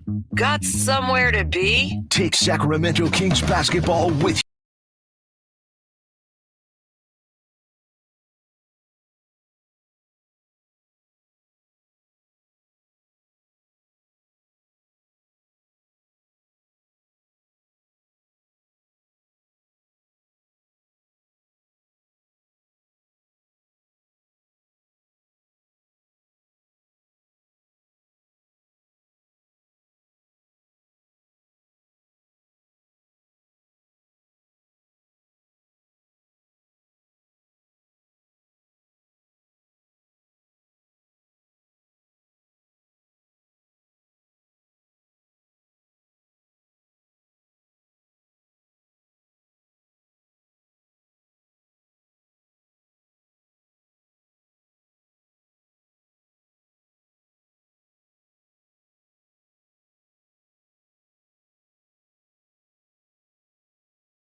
waking you up with the best in local sports. They just make it interesting, you know? It's the Carmichael Dave Show with Jason Ross on Sactown Sports.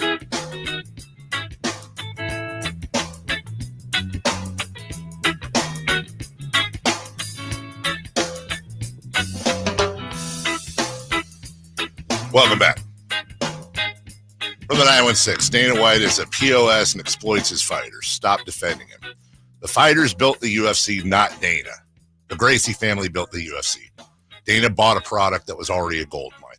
There's some truth and there's some falseness there. Or I wouldn't say false. I would say it's not big picture. It's not, look, don't think Dana and I are still talking every day.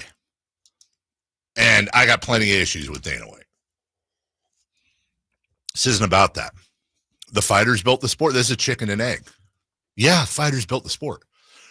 Chuck Liddell, Randy Couture, Royce Gracie, Hickson Gracie, Aiyuk Gracie, and how this whole thing was started in the first place. You got to acknowledge where the sport was with SEG and Art Davie, who gets all the credit in the world for starting the thing. Look where the sport was and look where the sport is. You think that's just the fighters? The fighters are half. But what bothers me is when you don't respect the foundation and the business side. The stuff that nobody's gonna buy a pay-per-view of Craig Borsari, a name 99% of you don't know, negotiating a deal with CBS and bringing it mainstream or ESPN. Nobody's going to buy a pay-per-view watching Lorenzo Fertitta going door to door to Harley Davidson and Burger King and Pepsi, negotiating ad revenue deals for a sport that the late John McCain called human cockfighting and backroom brawling. They are mutually beneficial. The UFC should pay their fighters more. I've never, ever, ever, ever disagreed with that. Yes, I would love at the very least for there to be an NBA style thing where they get 51% of FRI. You know, the NBA players get 51% of BRI, basketball related income. Make sure the fighters get 51% of FRI. And I also think something people don't talk about enough, they need to streamline their sponsorships a little bit better. I could do a whole show on things they could do better for fighters. I promise you I could. What bothers me though, where it's just like data sucks. They're all scammers. They didn't do anything for the sport. It's all the fighters. No, it's not. Somebody had to. Somebody had to build the sport with the fighters. Well, Dana White doesn't care about the sport of mixed martial arts. He cares about UFC.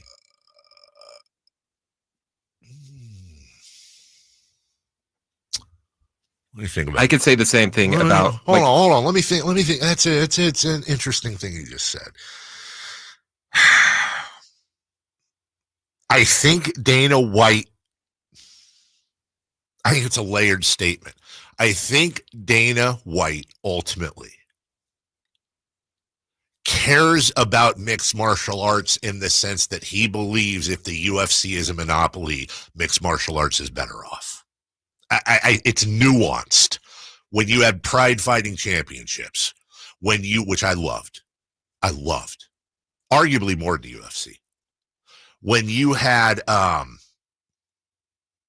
Scott Coker's Strike Force. When you had Tom Atensio's Affliction for a minute. These were all legitimate, I wouldn't say competitors, but they were siphoning. You had the Pride Fighting Championships that had, obviously, the Fedor Emelianenko was the biggest name. But you also had Mirko Cro Cop, and you also had Rampage Jackson was over there. Then they come over. Affliction got Fedor first. Strike Force would have Kung Lee and Scott Smith and Daniel Cormier, who went on to become a huge UFC champion. And I think from Dana's point of view, which is a business point of view, is the sport is better when all of the best talent is under one roof and I can match make all of them, and I don't have fans wondering if the UFC light heavyweight champion is the best in the world when you have another light heavyweight in Japan that has an argument and I can't make them fight each other. We're not going to come together. And Dana's maybe smartest move was, other than a couple of times, most notably Chuck Liddell and Rampage Jackson over in Pride,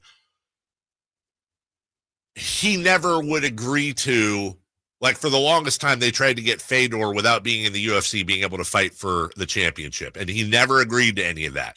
He knew he guessed correctly, if he waited them out, he'd eventually be able to buy them or soak them up into the UFC. And now they're a monopoly. But the NFL's a monopoly. The NBA's a monopoly. MLB's a monopoly. The difference is the UFC does not do a good enough job sharing revenue like these other places. And again, they need to have a fighters union. They need to get paid more. We have no argument there. My only argument is that I think Dana White and the infrastructure, more importantly, this isn't about Dana, but more importantly, that UFC model, the infrastructure that's been created, if it was brought over to boxing and everybody was under one tent, and we didn't have these alphabet leagues protecting their fighters, and everybody fought everybody on a regular basis, and you reestablished an HBO Boxing After Dark style situation, and whether you went pay-per-view model or Paramount Plus model or whatever, and we got into these fighters more. Chris, you love boxing, I love boxing. I'm telling you right now, the average listener right now might be able to name 5 active boxers. I probably can't name 5 active boxers. That's wrong. Yeah, I'm not saying that boxing is doing a good job. They're doing a horrible job. But at the same time, at least their fighters are getting paid. Would you rather have the way boxing is right now, where you have the sport half on its ass, nowhere near where it has been historically, and right now pay is better? Or whatever that saying is, the rising tides all ship, blah, blah, blah, blah, blah. I want a world in boxing where it's all under one roof, everyone's fighting everybody, and fighters get paid a proper amount. And I just don't think all of that goes together. I'd like to find out. But that's the problem. That's the problem. From the 916, pre-illegal and post-illegal, Dana bought it after it was legal. That's incredibly wrong. That is incredibly wrong. And also depends on what you count as legal and illegal. Dana and the Fertitta brothers were it was a traveling circus, man. It's a traveling circus. Did he buy a gold mine? Yeah, obviously he bought a gold mine, but it was an undug gold mine with no infrastructure to pull the gold out. He knew there was gold in there, but had to create the machinery to get the gold out of there. Why do we have such a huge, why is that such a rough take that Dana White and the Fertitta brothers are an integral part of building the UFC to what it is today? And damn it, this is what happened when Jason's gone. I end up doing freaking 2 segments on fighting. We'll take a break. Tom Brady in the coach's booth. Not good. Also, the tush push. I'm starting to come around on some things with the tush push. We'll talk about that, I promise, next. Visit SactownSports.com and join the Sactown Sports 1140 newsletter. Staples presents That Was Easy. Our office computers were from like 2012. What? They had computers then? Yeah, I don't know much about new tech. Apparently. So I went to Staples and saved big on an AI-powered HP laptop and HP OfficeJet Pro printer, which also came with 3 months of free instant ink. And we're back in this century. During Staples HP Tech Event, save up to 35% on HP printers and up to 40% on AI-powered HP PCs. That was easy. In-store, online, and on the app. Until 11/1, select models only. Progressive knows if you have to choose between everyday life and your RV, RV wins. What, are you going to take the RV to the lake or clean out your closet? RV wins! Putting the dishes away or taking the RV camping? RV wins! Cleaning the fridge or taking a trip to the beach? RV wins! You might want to clean the fridge real quick because, mold. We clean out the fridge, then take the RV out. With Progressive, you can bundle your RV with your home or auto and save with a discount and spend more time enjoying those savings in your RV. Progressive Casualty Insurance Company, affiliates, and other insurers. Not available in all states and situations. Carmichael Dave here for my friends at American Energy Heating and Air. Yes, I always tell you they are a family-owned operation, been in business since 81, A-plus Better Business Bureau, but it is hot. We are in those Sacramento hot months. I want to focus on them being your second opinion partner. What does that mean? Maybe you've got somebody you're working with or you've worked with in the past in the HVAC world. Guess what? They want to give you a second opinion. How much does it cost? Nothing.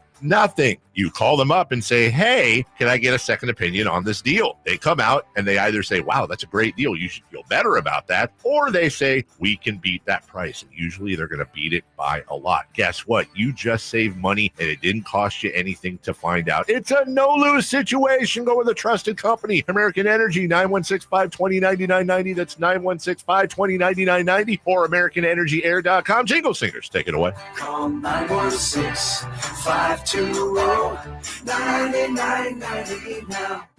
If you're not looking for a brand new car, at Elk Grove Honda, we've acquired some of the best pre-owned cars we can find. We've kept only the best of our trades, and our buyer has found some of the finest pre-owned Hondas available in Northern California. You can see for yourself at elkgrovehonda.com. Whether you purchase a brand new Honda or a like-new pre-owned Honda, your car buying experience will be the same. We have the right Honda at the right price. You'll find us in the Elk Grove Auto Mall, Highway 99 and Elk Grove Boulevard. I gotta get an Elk Grove Honda. Paid non-attorney spokesperson. Paid for by Action Matters. Attention former and present inmates of women's prisons in California. If you are currently or were an inmate of Central California Women's Facility in Chowchilla, also known as Chowchilla Women's Facility, Valley State Prison for Women in Chowchilla, Institute for Women in Chino, or Folsom Women's Facility in Represa, and were a victim of sexual abuse, now is the time to come forward, as you may be entitled to substantial financial compensation. If you were an inmate at any of these prisons at any time and were subjected to sexual abuse from staff members, you may be entitled to substantial cash compensation. Call our California Women's Prison Helpline now at 800-408-1240. The deadline to file a claim may be close. Call now to get the justice, closure, and the financial settlement you deserve. Even if it was long ago, call our law firm's Women's Prison Sexual Abuse Helpline right now at 800-408-1240. 800-408-1240. 800-408-1240.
Only place in the morning to get your sports fix. Live and local. The Carmichael Dave Show with Jason Ross.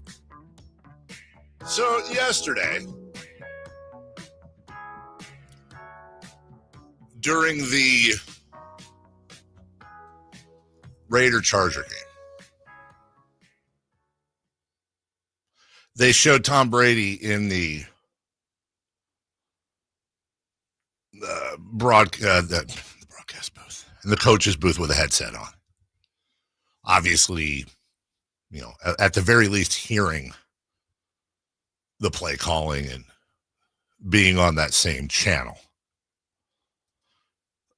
The announcers also mentioned Chris Fowler and Louis Riddick and friends that Brady and Chip Kelly,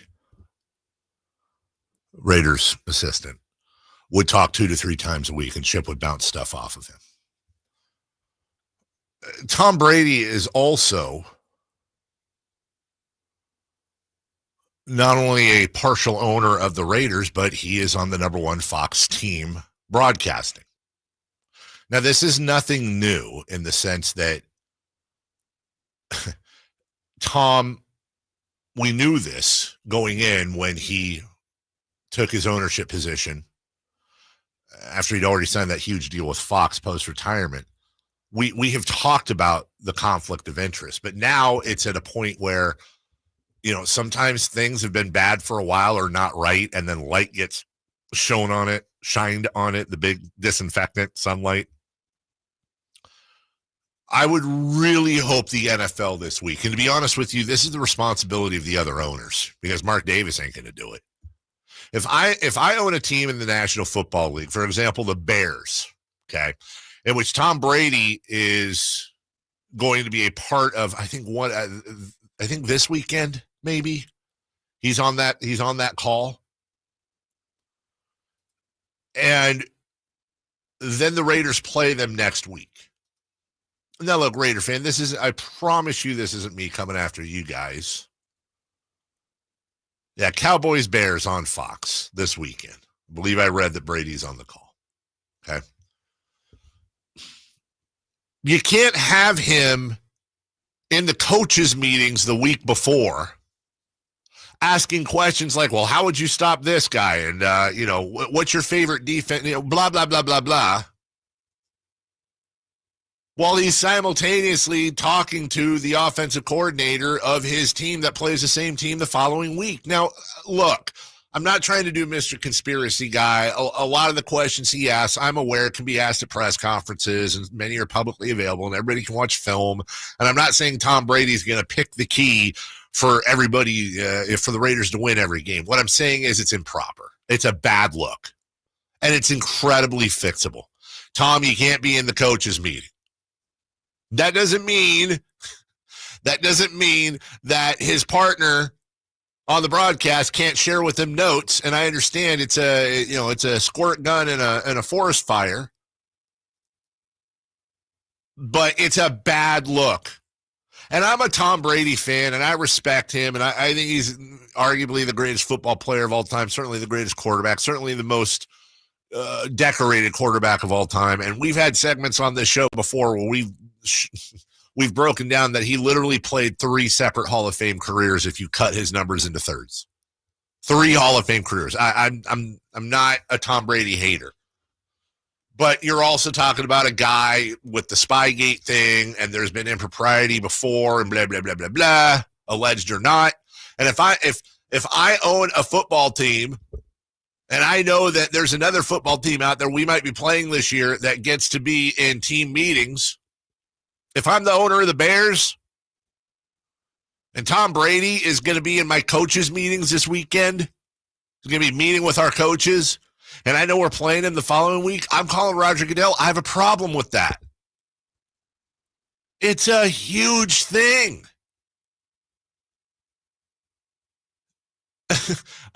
Imagine a team official from an opponent being able to go and watch practice. And I know that's extreme,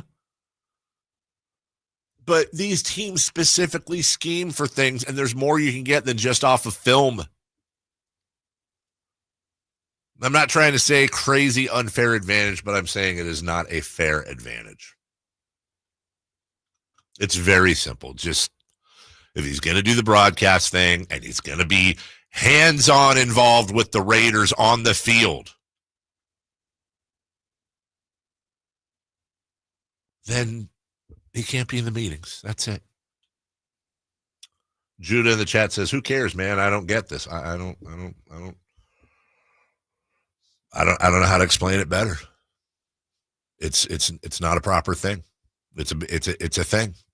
And if I'm another team, if they were playing the Niners, I'd be freaking out. We'll freak out the same for the Bears. Put every other owner in that position. What are you saying? What do you mean? Like, if it's not that big a deal, let every owner do what he's doing. That's exactly right. Of course they wouldn't do that. Of course they wouldn't do that. Why does Brady get to do it? Also, the tush push. You know, when the Packers brought up last year the idea of banning the tush push, my first reaction, and honestly my next and the one after that, was stop the play or run it yourself. Quit crying. I don't know. I'm I know in sports radio you have to pick a side and you have to advocate for that side and you have to go in hard on that side. I got to be honest, man. I'm starting to come back to the middle on this tush push thing, but I haven't picked a side. I'm very split on this, but I will say the following. Number one, the pictures that you're seeing that, by the way, the NFL trademarked and took down all over social media yesterday, of the Eagles, the entire offensive line helmets in the neutral zone, which is technically a violation, not being enforced. Also, they're leaving a little bit early, but that's one of those tie goes to the runner rules where if it's not egregious, they don't enforce it. The Chiefs, by the way, do the same thing. Oh, they do it a ton. They do. I fully acknowledge that. I want to speak to the more philosophical thing with the tush push. I guess my argument where I'm starting to come around to maybe they should ban it. It just is not like it just doesn't seem like a football play to me. It's not good viewing. And let me give you an example of something that hasn't, or that was in baseball, and that people are arguing about, but it's almost like the football's version of the shift. Like, no one's breaking any rules by doing the shift. And those, hey, hit it to where they're not. Okay. But is the tush push good for football? And I know Eagles fans and people that support the tush push would be like, you can do it. Yeah, I can. I don't know that I want, you know what I'm saying? I think a lot of people thought it would end up like the Wildcat. Yeah. To where like other teams would start to pick it up, but then also at the same time, it would start to be figured out. And that hasn't happened at all. You're 100% right. And by the way, shame on every other team, because every other team should have that play in their hopper. I know that not every quarterback can necessarily do that. Not every quarterback is Jalen Hurts, but screw it. Put Kyle Juszczyk behind center for those plays. There's ways around that. If the Eagles are doing it and every other team can do it, then shame on the other teams for not doing it. I'm not indifferent to that argument. But is that really what we want? Because I think eventually that's where it's going to go. Where every team's going to be like, well, they can do it. I don't want to, but hey, 4th and 1, I need something. Like, you know what stat I haven't seen, and I'm sure it's out there?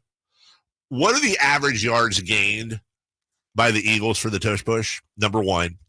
And number two, I think more importantly, in the entire history of the Eagles and I assume it's usually 4th and 1 or 4th and inches. In the entire history of the Eagles using the tush push on 4th down, what is the conversion rate? And it's got to be in the 90s. So imagine if you had every team doing that. It's 3rd and 1, it's 4th and 1, we tush push. You say, well, what's the difference between that and handing it to the running back and letting him smash in? I don't know. One just looks better. I actually got your answer. Oh, you do? Okay. Into 2025, the tush push with Jalen Hurts averaged 1.58 yards an attempt. Okay. And their conversion rate is 80% with 2 yards or fewer to go.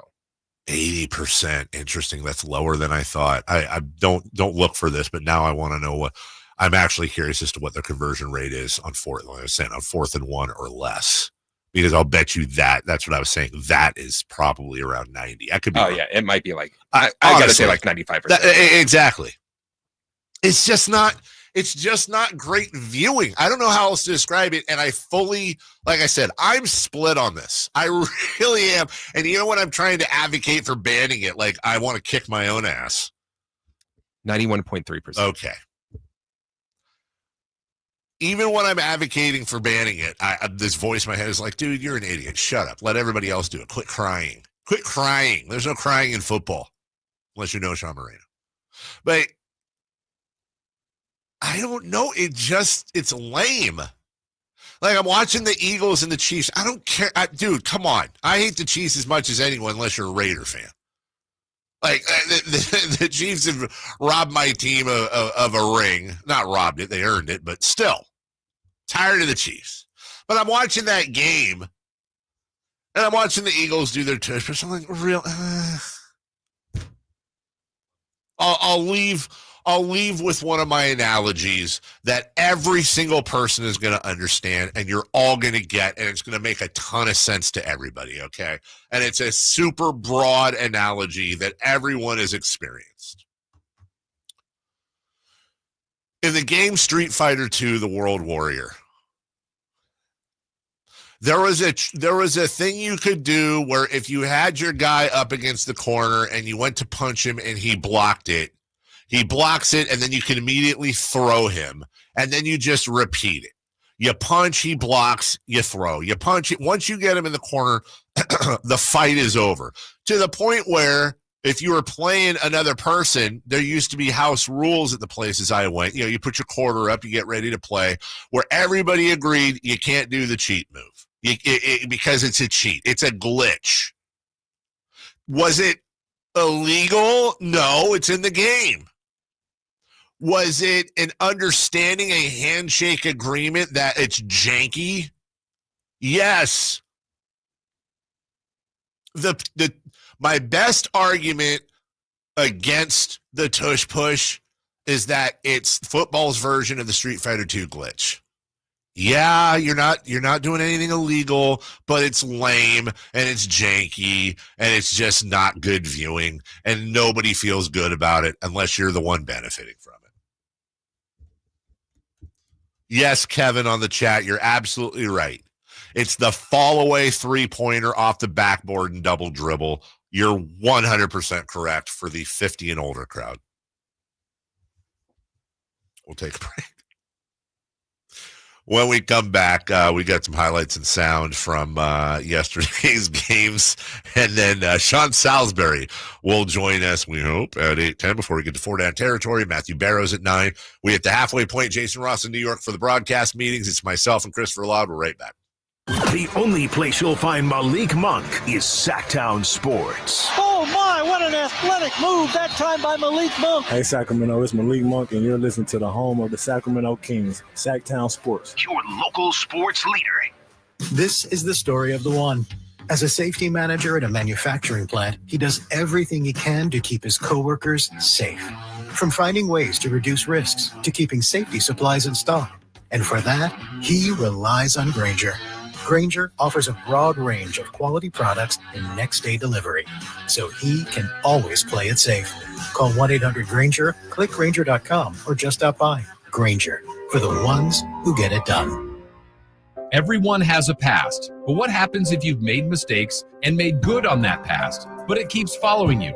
Are you looking for an attorney to erase past records and restore your rights? Maybe even restore your gun rights? Do you need a reputable criminal defense attorney who knows even good people make bad mistakes? Well, the attorneys at Gonzalez Law Office are here to help. Find Gonzalez Law Office online at saclegaldefense.com or call them at 916-304-9187. We don't settle for less, and neither should you. Hey, sports fans, finally a horror film with a football twist. Check out Him, the IMAX experience, playing this week at the Esquire IMAX Theater in downtown Sacramento. In this game, violence is rewarded, so learn to enjoy it. Greatness demands sacrifice. The next great quarterback descends into a world of terror and trains into something darker. The best theater to experience Him is on the Esquire IMAX Theater 6-story screen. Grab your reserved seats today at IMAX.com/Sacramento. Hello, Sacramento. I'm Emran Pilati, owner of True Sports Cards and Collectible Store here in Rockland, California, and the host of the True Sports Cards Show that airs right here on Sactown Sports 1140 every Saturday from 10 to 11 a.m., where we discuss the latest trends, hottest products, and deliver exclusive interviews with other industry leaders. And don't forget to visit our shop, True Sports Cards, at 6661 Stanford Ranch Road in Rockland and see what we have for all your sports card and memorabilia needs. KHD1 Sacramento, KYMX HD3 Sacramento. From the Power Business Technology Toshiba Studios. Sactown Sports 1140. The Carmichael Dave Show. He's on the microphone when he's not on the microphone. He's playing a song, and when he's not playing a song, he's on the microphone, and then boom. With Jason Ross. No, he didn't. Yes, he did. Call or text at 916-339-1140. It's the Carmichael Dave Show with Jason Ross on Sactown Sports.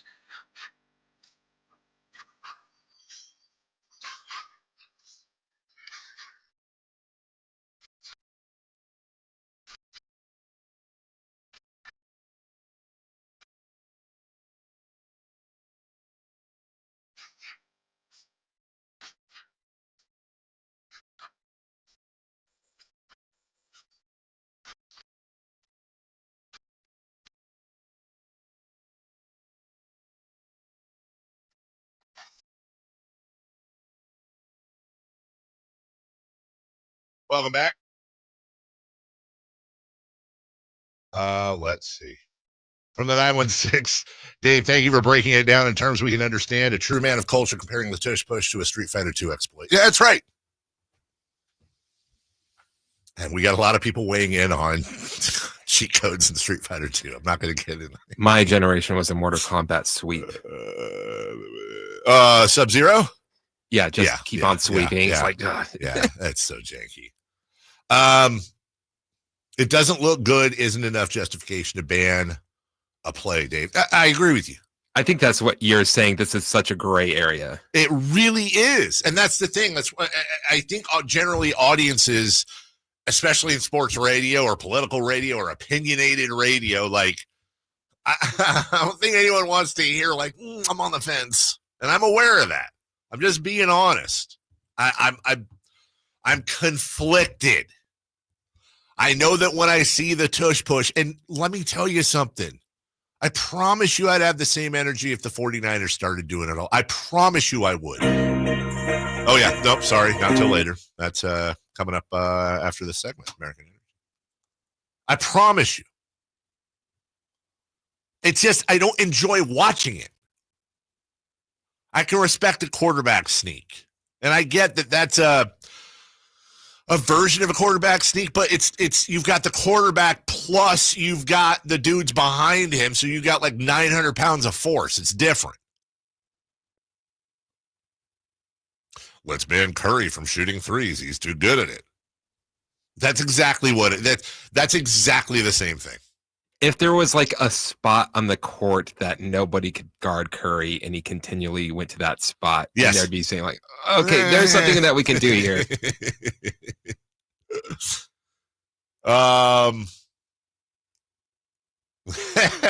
Dave, have you heard of scrum in rugby? Yeah, in rugby. In rugby. Hey, Chris McCaffrey's good at running. Let's ban that. That's exactly what it is. Now I'm thinking about it. Would you want it? I'm not even saying that you would want it banned, but if you're on the side of banning the play, but like, let's say 13 of the teams in the league were doing it, would that make you want it more likely or less likely? You're saying if more teams were doing it? Yeah. Like if a significant amount of teams were doing it. That would make me want to ban it more. Okay. Much more. I know it's Eagle fans or people that like I'm picking on them. Like, oh, they won the Super Bowl. You'd have a problem with it. Blah, blah, blah. Yeah, I have a problem with it because it's more prevalent now and I'm having to see it more. And it's just, I don't know how else to describe it. Here's my entire take. I don't like the Tush push because it's janky. Is that enough to ban it? Is that a well thought out opinion? No. No, it's not. But I don't know what else to tell you. And I'm maybe not. Maybe I'm on an island here. And I understand everybody can run the play. That's my point. I don't want everybody to run the play. That would make it worse. It really kind of takes it's such an effective play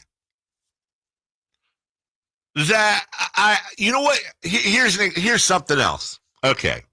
Because you have the quarterback going in and then you have everybody behind him pushing, right?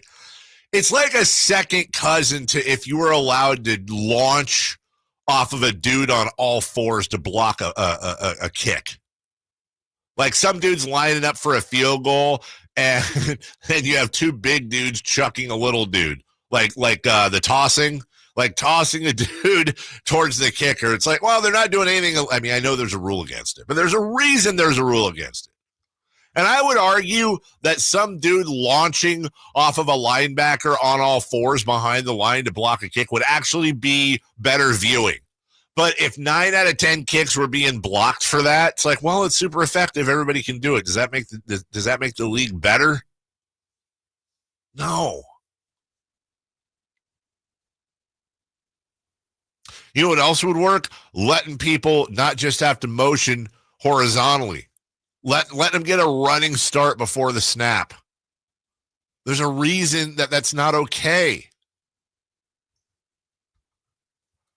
I want more drama on 4th and 1. I do. I want more drama.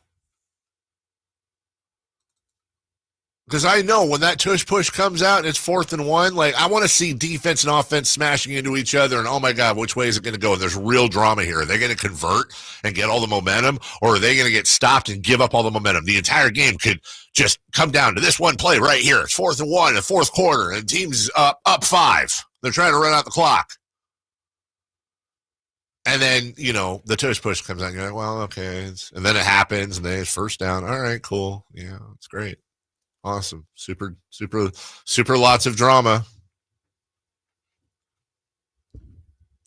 And look, if you're into the tush push, more power to you. Like I said, maybe it's one of those things where like the shift in baseball, I can combat banning the shift in baseball by saying, dude, if they quit trying to hit 3-run home runs every at bat and they just go opposite field, or if they sprayed the ball a little bit better, because there's certain, like, you don't see Luis Arias dealing with the shift,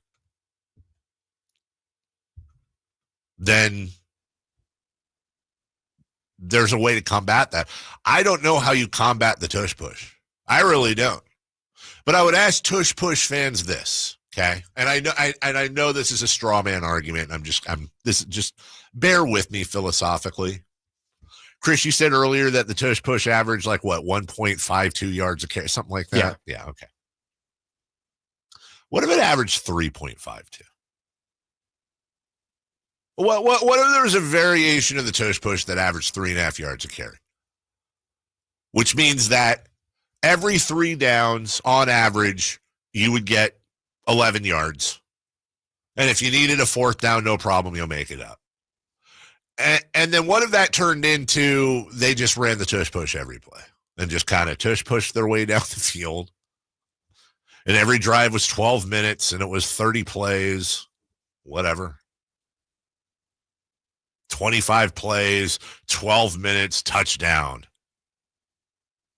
I mean, I'm just asking you to come with me on this stupid philosophical I'm creating. But if everything was the same, except it gained 3.5 instead of 1.5, would you feel the same? Would you be like, well, it's legal. Every other team can do it. Now, next thing you know, we have all the teams just tush pushing. I don't know. I'm fired up about this. This is one of the reasons I love, one of the thousands of reasons I love bringing Sean Salisbury on is because I can be super fired up about a point, and I am confident that Sean loves me. I am confident that Sean thinks I'm like a little brother to him. I'm confident in our love for each other. I'm also equally confident that if Sean comes on and disagrees with me, he's going to tell me I'm full of garbage and embarrass me in front of everybody because, well, one of us used to play quarterback and be in NFL locker rooms, and the other one likes to eat chicken. You know, that's the difference between us. I know he likes chicken too, though. Welcome in, Sean Salisbury. Good morning, buddy. How you doing, my man? Good to be here. Always good. It's authentic with us, which is a good thing. Yes, I know. Look, yeah, we're going to love each other before or after, but if society could learn a lot from our relationship where you can laugh and joke and battle and have different opinions and have the same opinion, and you know what? We can still all be peaceful. 100%. It's not a bad thing, man. That's 100%. It's 100% correct. So I have no idea how you feel about this. So I could be walking into a buzzsaw. But I've been fired up for like the last 20 minutes because we've been talking. Sean, when the Packers tried to ban the tush push over the summer, I was like, quit being a bunch of ding-dongs. Stop the play. Don't be idiots. Everybody can do it. Shut up. I don't know what it was watching the Chiefs and Eagles, but there's no drama on 4th and 1 anymore. I was saying it's kind of like the shift in baseball, but at least you can tell the players to hit it to the opposite direction. And I was just coming up with a stupid analogy, which was, okay, every team can do it.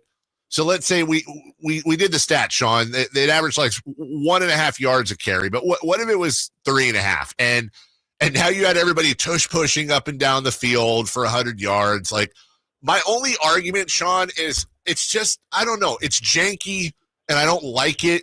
But am I just being a sensitive, whiny little baby? No, you know what, man? I mull this over a lot because I'm thinking, okay, because I don't like gimmicks, Dave, in sports. I just don't. I think we have too many of them. I don't think we needed bigger bases, okay? I know, in baseball, I hate the 10th inning rule where put a guy on second like we're in the third grade. We got a ghost runner, but go earn it in the win. So I got old school in that.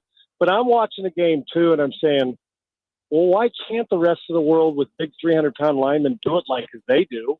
One is they are committed to making it work. It's the rule says you can do it, bam, you do it. And so, yeah, it is. It's a hard watch. I sit, and I don't sit on the fence much on my opinion on anything when it comes to either rules or sports or, how to go about something. I know you can skin it any way you want. With this, and listen to Dean Blandino, when a rules official finally says, I'm so over this. Yeah. Then I know that, well, the NFL is going to have to adjust it again. Now, it's a Philadelphia advantage. You think, why? So the optics for it are bad. You know what I'm saying? And you're right. If it was 4 yards of carry, we'd all work. It's like the RPO. Remember when that first started? Yes. We used to run other play action. We put RPO and said, well, wait a minute. This doesn't look like NFL stuff. But, damn, we're bringing college stuff in. Well, if you can't stop Lamar Jackson from being a triple, hand it, run it, throw it, well, then, damn, that's on you. You better devise a scheme. Now everybody runs it. Yep. And Nick Saban hated fast-paced offenses. Well, what do you do after he can't beat him? You join him. Well, I guess I better hire Sarkisian and Lane Kiffin as my two offensive coordinators, what after he does, so we could go score and beat them at their own game. Yep. I hate it. I don't like the look. It's a Philadelphia advantage, so it's either catch up or get out. My gut is eventually they're going to do away with it. They're going to blame it on injuries when in truth it's bad optics, it's bad for football, and teams don't have enough time or they don't want to create enough time to put it in. Philadelphia does. They've used it to their advantage. But after watching on Sunday, I too am over it, although I understand the rule allows it. And if the rule allows it, keep doing it until somebody can stop it, and they can't. I'm with you. Have you seen the pictures? And I don't know if have you seen the pictures of pretty much every Philly helmet in the neutral zone? And I know it's like how the Chiefs leave a little bit early on their line as well. I know there's this like unwritten rule that if it's a split second, but I just wonder if there's a way, like, do you think maybe there's a thing where neutral zone infractions are reviewable, and if they go back and review it a few times and find the Eagles were in that zone and they get penalized, maybe them not being in the neutral zone will lower the effect? I'm just trying to think of solutions. I'm with you. I hate. Well, first of all, why do we have unwritten rules in sports? Right. I forget the unwritten rules. If I can't stand them. For instance, it's like when a quarterback's in a gun and the play clock's going down. It hits zero. I really give you an extra second and a half to still snap it. Mm-hmm. No, if it hasn't left the center's hand and it's zero, it's a 5-yard delay a game penalty. It's the same thing here. Yes. Now, if you're a defensive end and your helmet lines up across the football, what do we call? Line up in a neutral zone, right? That's right. We call it on defense, and every rule is set up for the offense to be successful. So what's the difference if my right tackle, if his helmet's past the football, he's offsides? Yep. That's the way it's called. Well, we kind of give him a why? Why are you giving him leeway? But the second a helmet by Myles Garrett's in the neutral zone, we're calling it like we should. The unwritten rule. And I think you should be able to review every play, Dave. Yep. Agreed. I do. For me, now, I don't want to give him any more than the 2 red flags, but when they say it's a judgment call, isn't everything a pass interference, offside, illegal procedure, illegal movement? I mean, you could have called the one at the goal line. They got off quick, and before the ball was snapped, you should be able to say, no, I got a red flag left. They're off. They were offsides. The illegal procedure. Yeah. And you go back and look at it, and it was blatant and it's easy. I don't understand why I can't review everything. They're all judgment calls, pass interference included. Well, it'll slow down the game. No, it won't. And if it slows it down 30 seconds because I reviewed pass interference with one of my red flags, guess what? Oh, well, we want our teams to play well, and you want to get it right. And unwritten rules suck in sports. Forget them. You should have. Well, unwritten rule is that you're not allowed to throw at the guy if the hell you hit my guy after hitting a home run. I'm hitting your guy. Screw your unwritten rule. That's a rule, okay? It's tough. But the rules that are written in a playbook, in a rule book, if you're a legal procedure, you're past the line of scrimmage, offense or defense. You're in the neutral zone, but we don't enforce it enough on the offense. And the Philadelphia Eagles get away with just about everything you can get away with on that formation, and they're not calling it. And you can never tell somebody fumbles or if he really got it. Why? Right. If he didn't get it, because there's so many big bodies down there. By the time you get to it, if you didn't blow the whistle dead, it's going to be your ball anyway. So, yeah, I think that the optics are awful. Another thing we were talking about today, Tom Brady, who is partial owner of your favorite NFL football team. Just a general thing, Sean, you've been a part of network TV broadcasts in the NFL before. You know that. You know those coaches' meetings. You know what's talked about and what's not. My question for you is, I saw Tom Brady with the headset on yesterday, them talking about him talking to Chip Kelly 2-3 times a week, breaking stuff down. He's in the booth, I believe, this weekend for Cowboys-Bears, and then the Bears play the Raiders next week. A guy like me has not been in those meetings, so maybe I'm full of garbage and everything they talk about is readily available if you watch film, but god dang, man, that sure has the appearance of a lot of impropriety, and I'm wondering why they're allowing it. Yeah, I've thought a lot about this too, Dave, and they haven't been able. I tell you what, it's all about relationships in those meetings. I've got stuff out of those meetings that would blow people away. Stuff that you wouldn't say because you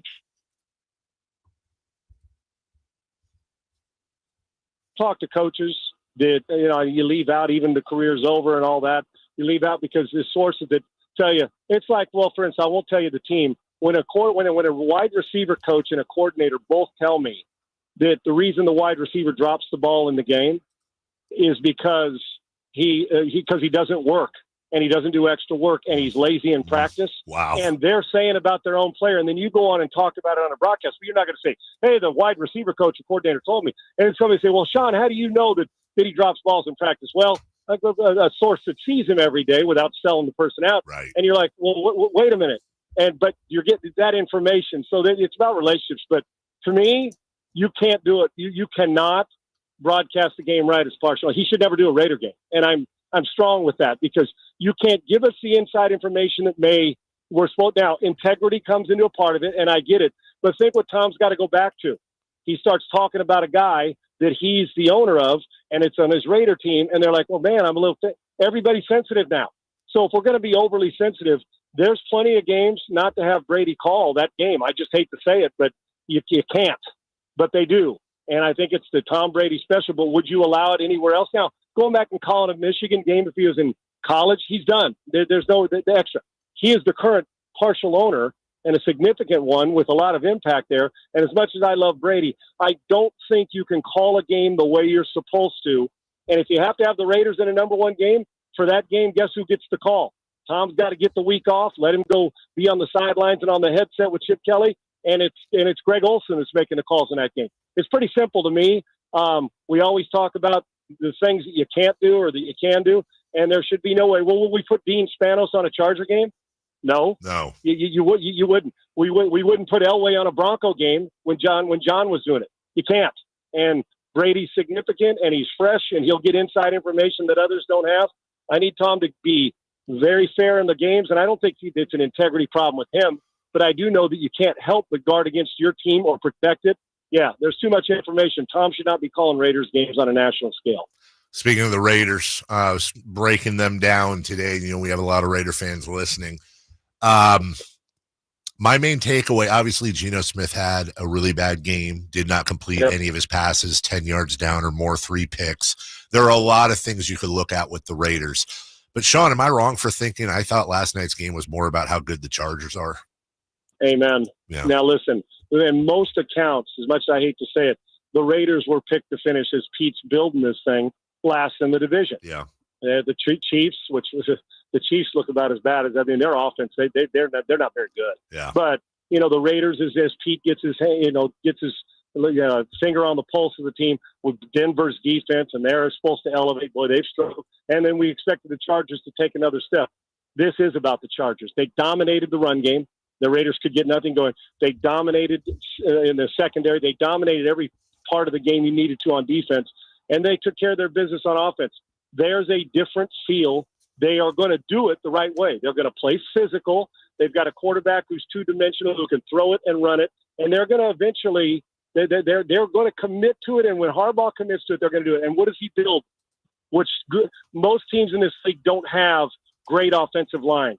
I can tell you this: Philadelphia, bam, Super Bowl contender. Detroit, good offensive line, will be in it in the end. Look around the league, and this team will be no different. When all is said and done, the Chargers have committed to it, and they're not going to waver from it. But they've got the quarterback that can carry you. It's not just run it and get out. They're boring. If you don't hand it off, they can't throw it. They've got every element you need, and they're starting to build a passing game, yeah, man, I'm telling you, they are real, and they're clearly the best team in the division when it comes to all around, and they're flying around. But Harbaugh's done this everywhere. From USD to when he became the 49ers coach and Michigan's coach, they always are physical, and finesse teams, Dave, just don't win championships. Look what's happened to the Texans 0-2. Look at the teams who get knocked around at the line of scrimmage. The Colts are 2-0. Daniel Jones playing great. They dominate the line of scrimmage right now. They're playing really good up front. It's no secret. And Harbaugh will not waver on that, and he's right. Now, I don't know if they're going to go win it all, but I can tell you this. You will have been in a fist fight, and not a fist fight with a lucky knockout to the face. They're going to hit you in the gut 1,000,000 times during a game and see how you respond. The Raiders didn't respond well. The Chargers are real, and yes, it's more about the Chargers, both sides of the ball, and their commitment to it, as opposed to the Raiders just aren't good. The Raiders ran into what may very well be the best team in the AFC right now, and that's I'm talking about with Baltimore and Buffalo. They're in the conversation, kind of like Green Bay in the NFC, the way they're playing physically now as well. Last thing, got to ask you about the Niners. They're for those of you older, they MacGyvered their way through another victory against the Saints. Juwan Jennings back, but they're trying. Mac Jones doing his impression of Sam Darnold minus the picks over the weekend. You saw the game. You saw the fact that they're 2-0, but considering all the injuries and everything going on. Are they a paper tiger to you, Sean? Is this smoke and mirrors because of the schedule, or where do you see the next couple weeks going for them? Hey, Dave, I'm sorry. I hope you're not sounding like you did to me. It sounded like like a robotic question. I know you're talking about the 49ers and the Saints. Let me just give you an overview, hopefully, real quick, and make sure hopefully you can hear me. Yeah. I don't know why the question, but you did. First of all, what a backup quarterback supposed to do. Mac Jones came in. It's a great play.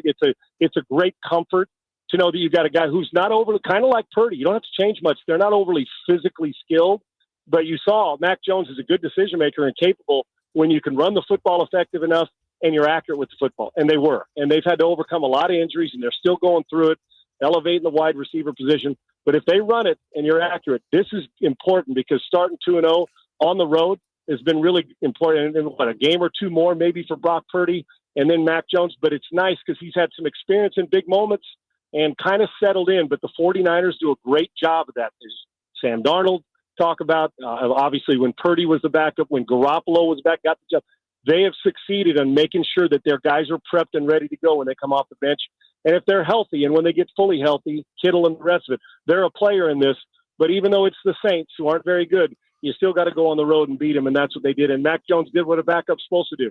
When you get a chance, play like a starter. But they don't have to change much from him because there's similarities in how smart both quarterbacks are, and they're not going to destroy you with physical gifts, but when they're on time and throwing on time. And Mac Jones, I think I could tell from the way he talked and the way he played, he wanted to prove a point on Sunday, and I think he did, that they're pretty secure with their starter and backup. Best in the business, Sean Salisbury. Always fun talking to him. Well, always fun talking to him, but after an NFL weekend, even better. Appreciate you, Sean. You got the longest work day in the business. Get some rest. We'll talk to you soon.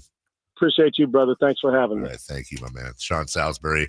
We'll take a break. When we come back, 4 down territory, top and bottom 5, and we'll re-explain our power ranking rules as well. Surprises.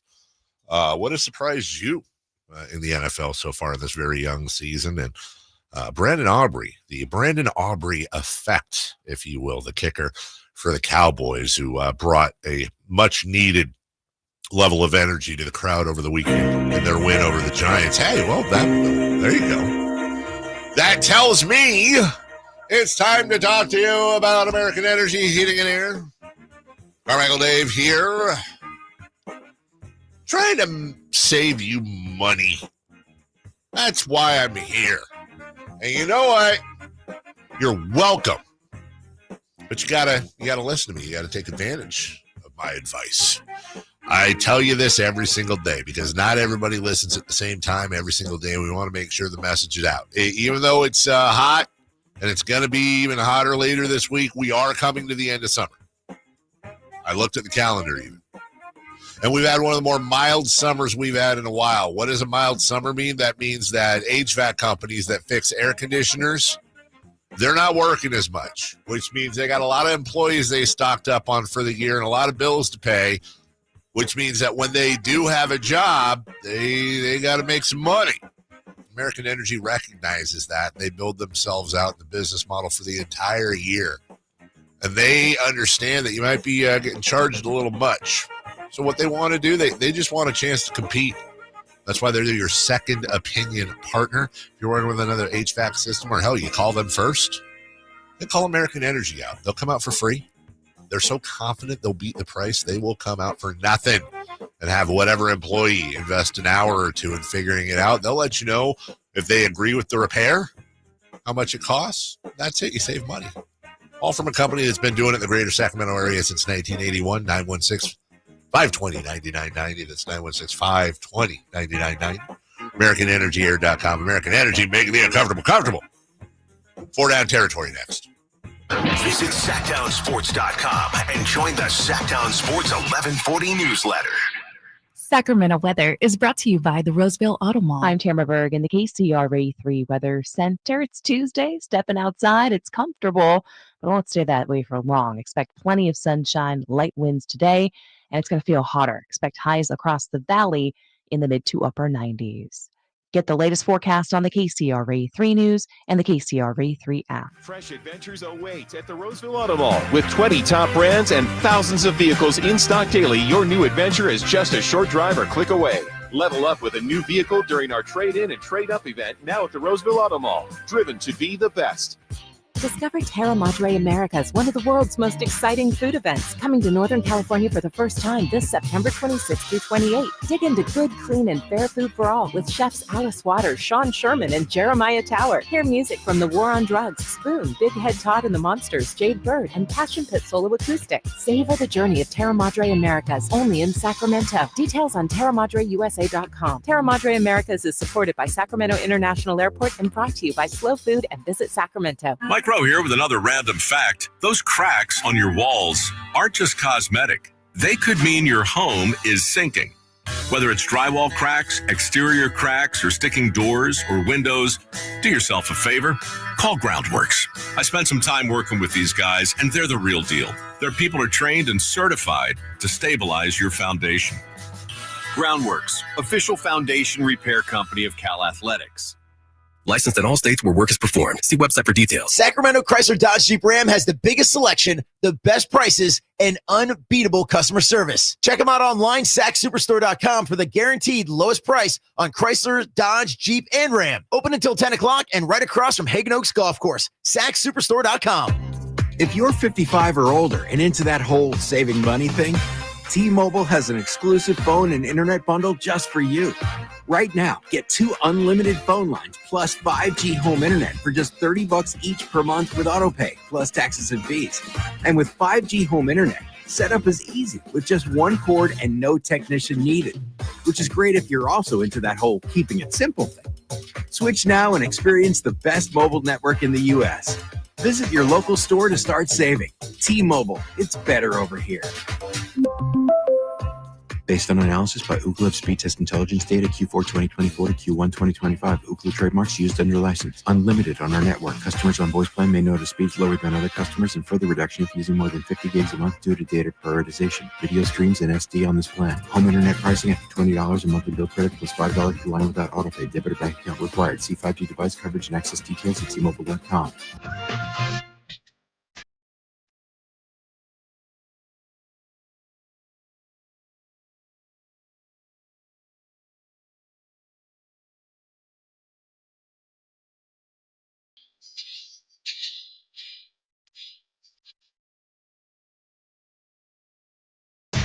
Carmichael Dave. He has very good sources and he just kind of tells it as it is and gets to the point. Jason Ross. He has a lot of pretty smart things to say. He's good at what he does. Sactown Sports.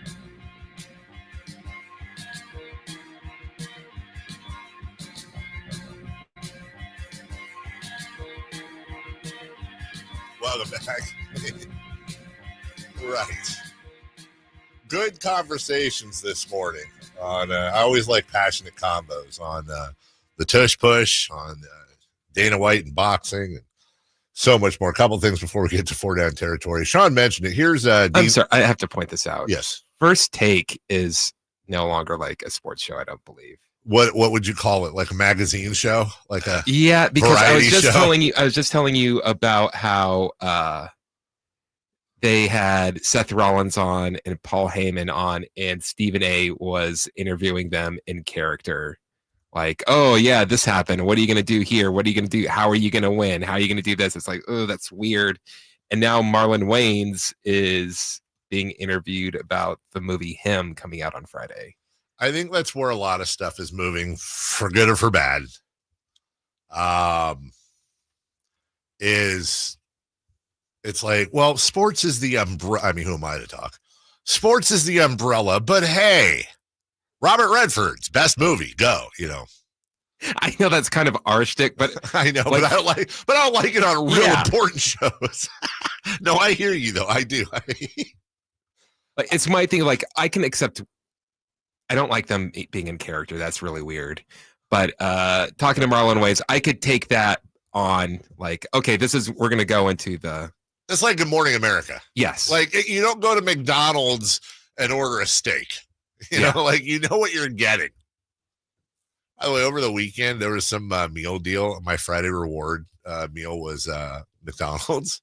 And it was like a sweet tea, some chicken nuggets, and like 2 quarter pounders. I 6-piece chicken McNugget too. I can't eat all of that. So I ate most of the quarter pounder, the chicken nuggets. And then I put the quarter pounder in the fridge and I warmed it up the next day because there's no lettuce or anything. Does it work? So, right? Because there's no lettuce on a quarter pounder, tomato or anything. It's just like cheese and pickle and ketchup and mustard and bun. So I warmed it up in the box. And then, of course, I had to wait for like the bread to not be lava, right? Something weird happened with the cheese.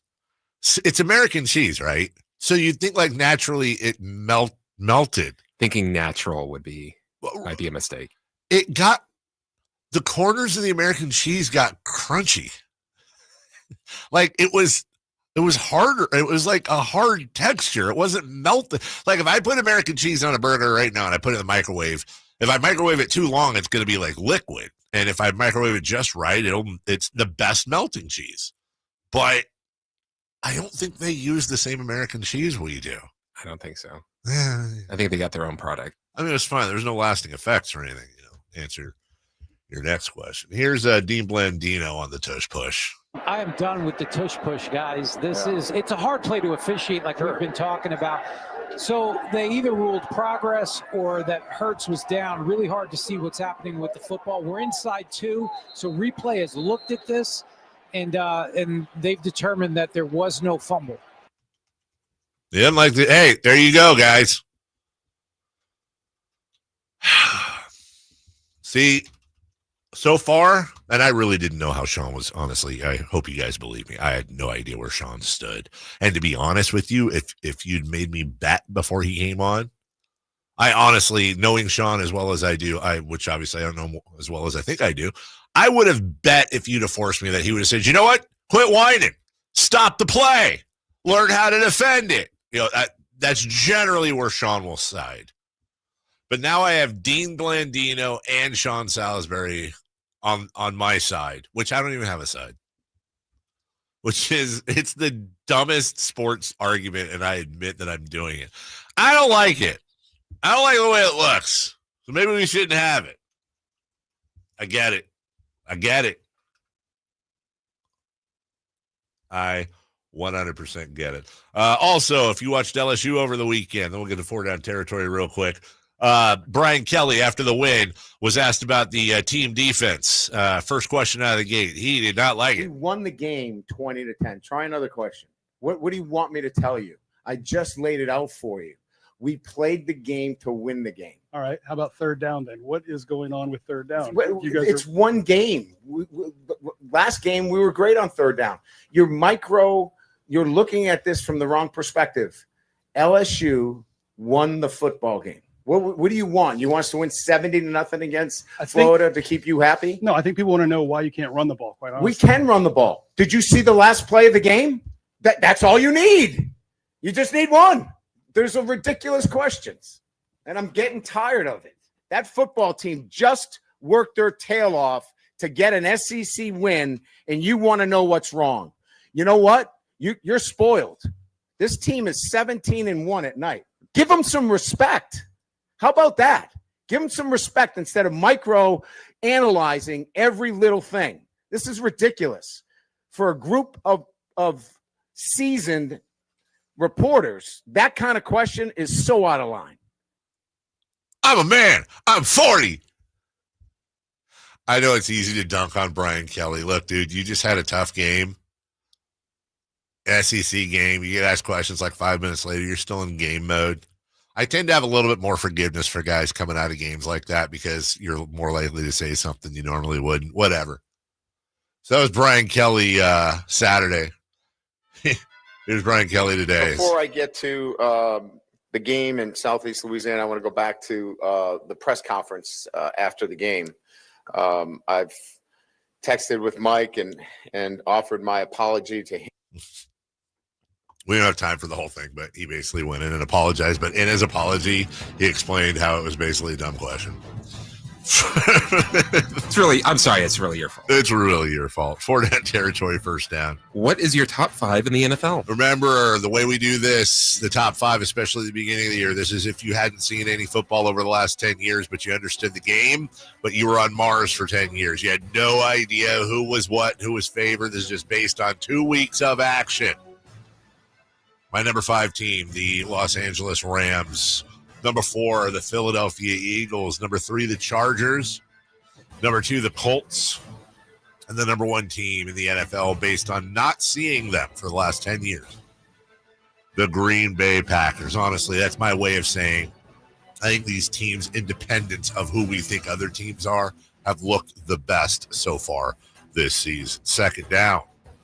What is your bottom 5 in the NFL? This one's a little bit more difficult, but I will go Browns as the 5th worst, Titans the 4th, Panthers the 3rd, the Bears 2nd, and the Dolphins hold the top spot or bottom spot for the 2nd time in both weeks. Third down.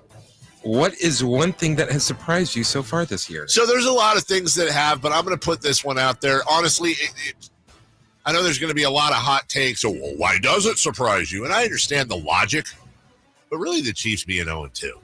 Now, look, they started out in Brazil against a team that is very good. Then they played the defending Super Bowl champions. I'm just not used to seeing the Chiefs lose 3 in a row. That's why it's surprising. It's weird. I'm not used to seeing the Chiefs lose at home for a game they're obviously pumped up for. It's not that it necessarily should be surprising. It's just weird because they've been good for so long. 4th down. Will the emergence of this cut off, right? I got it. Oh, you got it? Okay. Oh, it cuts off, but I got it. I got you. Okay.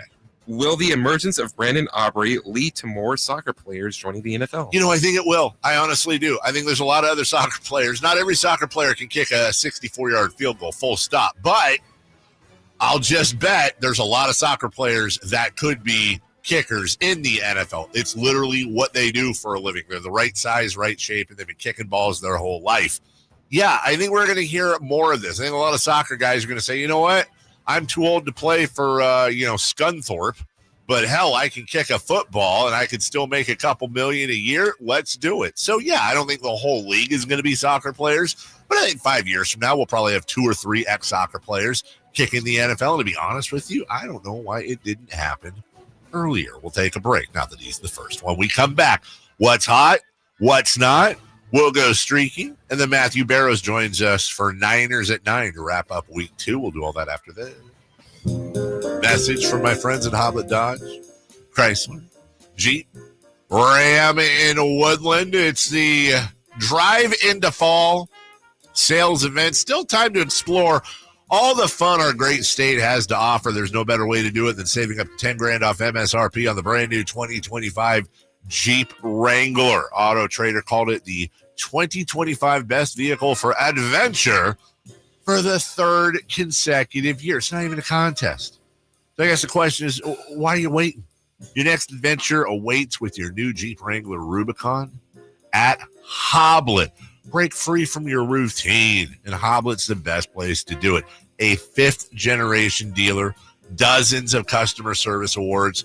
You'll experience the difference dealing with them as opposed to your other dealers. When you shop Hoblet, you become family, and they take care of their own.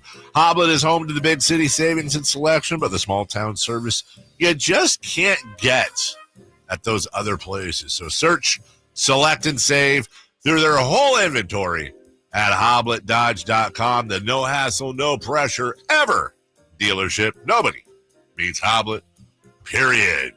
What's hot, what's not next? The Drive Guys. I think I have that right, Jay. Yeah, boy, I see you over there crooning. R&B album coming soon, huh? Mr. Gleason. I have too much respect for the genre. Dub G. To tarnish it with my own efforts. No, man. You play a part in it. Yeah. You can listen to The Drive Guys Monday through Friday from 2 p.m. to 6 p.m. on 1140 a.m., YouTube, and the Sactown Sports app. Go from daydreamer to industry leader with Amazon Business. From office supplies to IT essentials, Amazon Business provides tools that help you save costs and make insight-based decisions. Learn how to bring your visions to life at AmazonBusiness.com.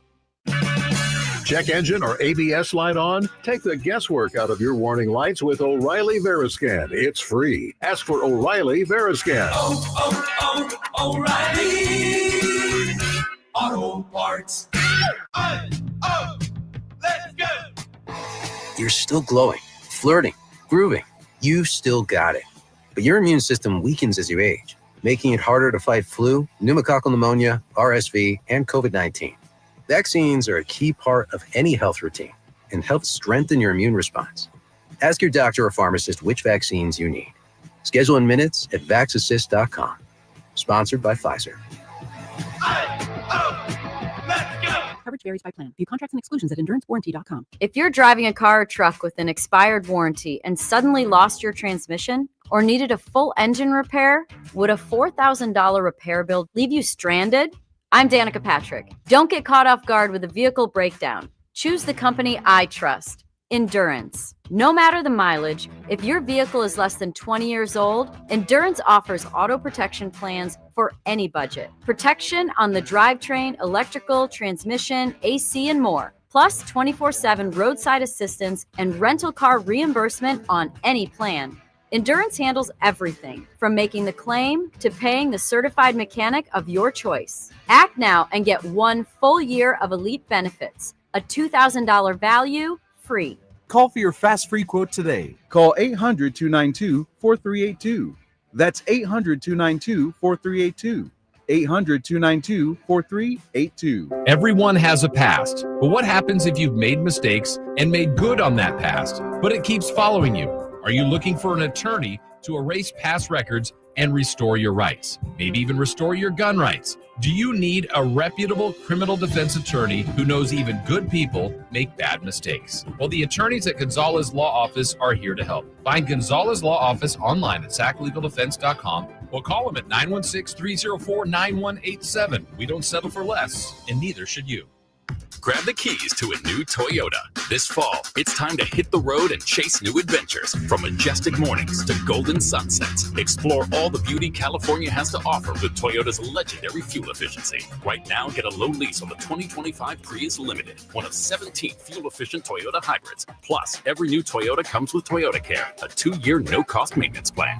Toyota, let's go places. Offer available through TFS to buyers with premium-rated credit and 9/30/25. See your Toyota dealer for Toyota Care details and exclusions. Paid non-attorney spokesperson. Paid for by Action Matters. Attention former and present inmates of women's prisons in California. If you are currently or were an inmate of Central California Women's Facility in Chowchilla, also known as Chowchilla Women's Facility, Valley State Prison for Women in Chowchilla, Institute for Women in Chino, or Folsom Women's Facility in Represa, and were a victim of sexual abuse, now is the time to come forward, as you may be entitled to substantial financial compensation. If you were an inmate at any of these prisons at any time and were subjected to sexual abuse from staff members, you may be entitled to substantial cash compensation. Call our California Women's Prison Helpline now at 800-408-1240. The deadline to file a claim may be close. Call now to get the justice, closure, and the financial settlement you deserve. Even if it was long ago, call our law firm's Women's Prison Sexual Abuse Helpline right now at 800-408-1240. 800-408-1240. 800-408-1240. What's hot and what's not? Brought to you by American Energy Heat and Air, making the uncomfortable comfortable. Head to AmericanEnergyAir.com to find out more. What's hot? Yeah, hot. Real hot. And what's not? It's not good. Brought to you by American Energy Heating and Air, Sacramento's complete heating and cooling company, and second opinion partner.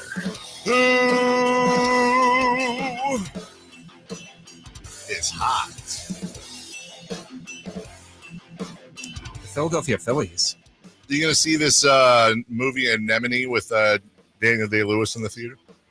I don't know. What's it about? I honestly don't know. I've seen the trailer. It's just, I think it's about his son's directing it. He came out of retirement, and it's acting with Sean Bean. I think the last movie I saw of his was There Will Be Blood. Okay. That was probably. Did you see Lincoln? No. No. All right. The Eagles or the Phillies. One of them Philly teams. You talked about it earlier. They clinched the NL East yesterday. Yeah. On June 12th, they trailed the Mets by 5.5 games. Since 1969, only one other Major League Baseball team has clinched its division on September 15th or earlier after being 5 games or back at any end. After being 5 games or back. It was written weird. The other team, the 75 Reds, who clinched on September 7th. They went on to win the World Series. So that's interesting. Oh, yeah, they are on fire. Also, the Mets have sucked. That has helped them. I didn't watch the Emmys over the weekend, but the Emmys did a little bit of that. They co-opted the Nate Bargatze skit where he's George Washington. And I've never seen a more accurate skit in my entire life. Wait for the end. What's that? You asked about streaming.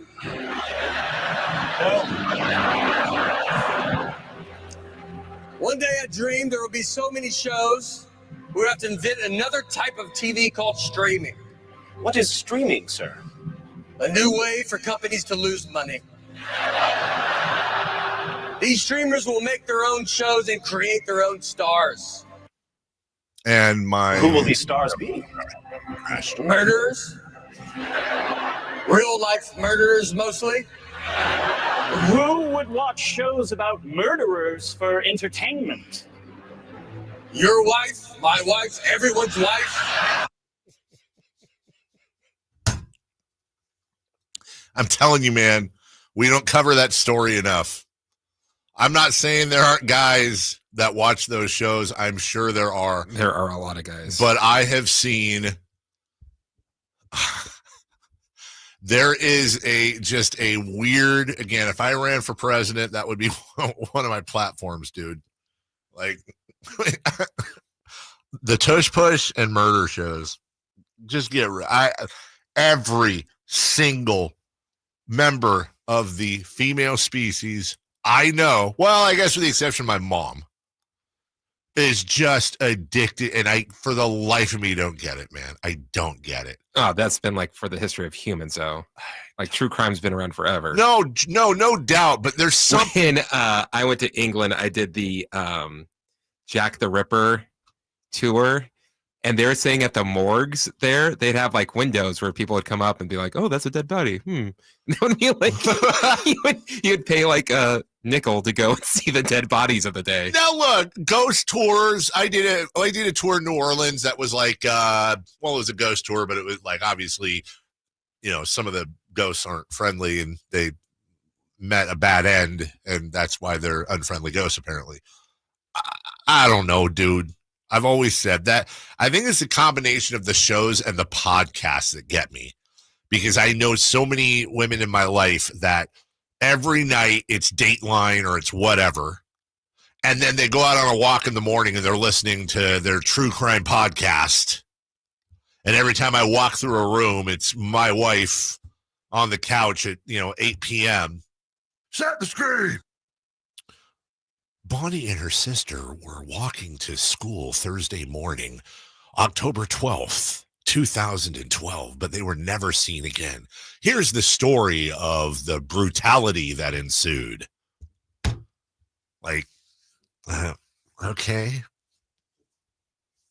All right. I mean, if that's what floats your boat, give me superheroes in sports.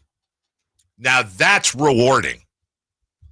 So if crime shows and the Phillies are hot, well, who's not? And we were talking soccer earlier. I decided to go to that wheelhouse. Uh-huh. Aston Villa, they are 19th in the Premier League. You're never going to come around to Premier, are you? When they come around to field instead of pitch. They're never going to come around to field instead of pitch, but it's their sport. Anyway. They have 2 draws and 2 losses, but the really bad thing, they haven't scored a goal this season. In fact, you have to go all the way to May 16th, the last time they scored a goal in the league. Now, granted, there's like a 2-month off season. I understand that. That was the end of last season, but Jesus. Not good. That's not good. Well, the fact that they're only 19th. Only 19th out of 20. Yikes. Get a striker. Or 5. My goodness. Jess says, we watch true crime so we learn how not to get murdered. That's the same excuse I get. Or, hey, we want to know how to handle you if you get out of it's whatever. No, you don't. You watch it for the drama and the whatever. Look inside yourself and ask you why you're filling so much of your free time with these terrible, terrible stories. It's not good. Disney Channel. Bambi. Fun story. Uplifting. Snow White. Great movie. Uplifting. Sleeping Beauty.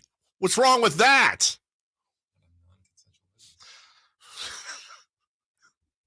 Let's go streaking, please. It's time to go streaking. We're going streaking! Yeah! Who is the Nostradamus of MLB? Who can keep the streak going? It's time to go streaking. What the hell are you doing? We're streaking! From the 530, my wife listens to a podcast, and their sign-off is, stay sexy, don't get murdered. Yeah, the My Favorite Murder podcast. Is that...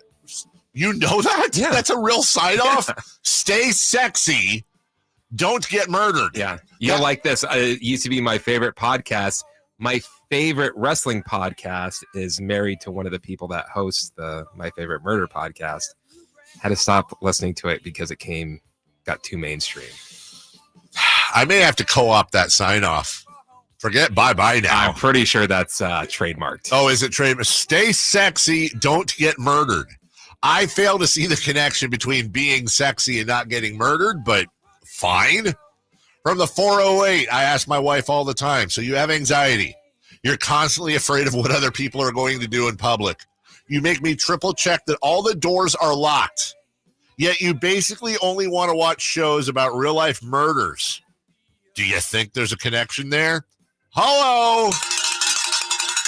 Trust me, friend, I ask the same question, and I'm generally told something in between shut up and mind your own business. And now she just pauses the shows whenever I walk in. Set the screen! All right, let's streak. Stay sexy. How'd I do? Well, Dave, you picked Shohei Ohtani. He got up 3 times for the Dodgers, and he got 1 hit. Hey, look at me. I got a 2-game streak. Thank you. Jason, on the other hand, he picked Ronald Acuna Jr.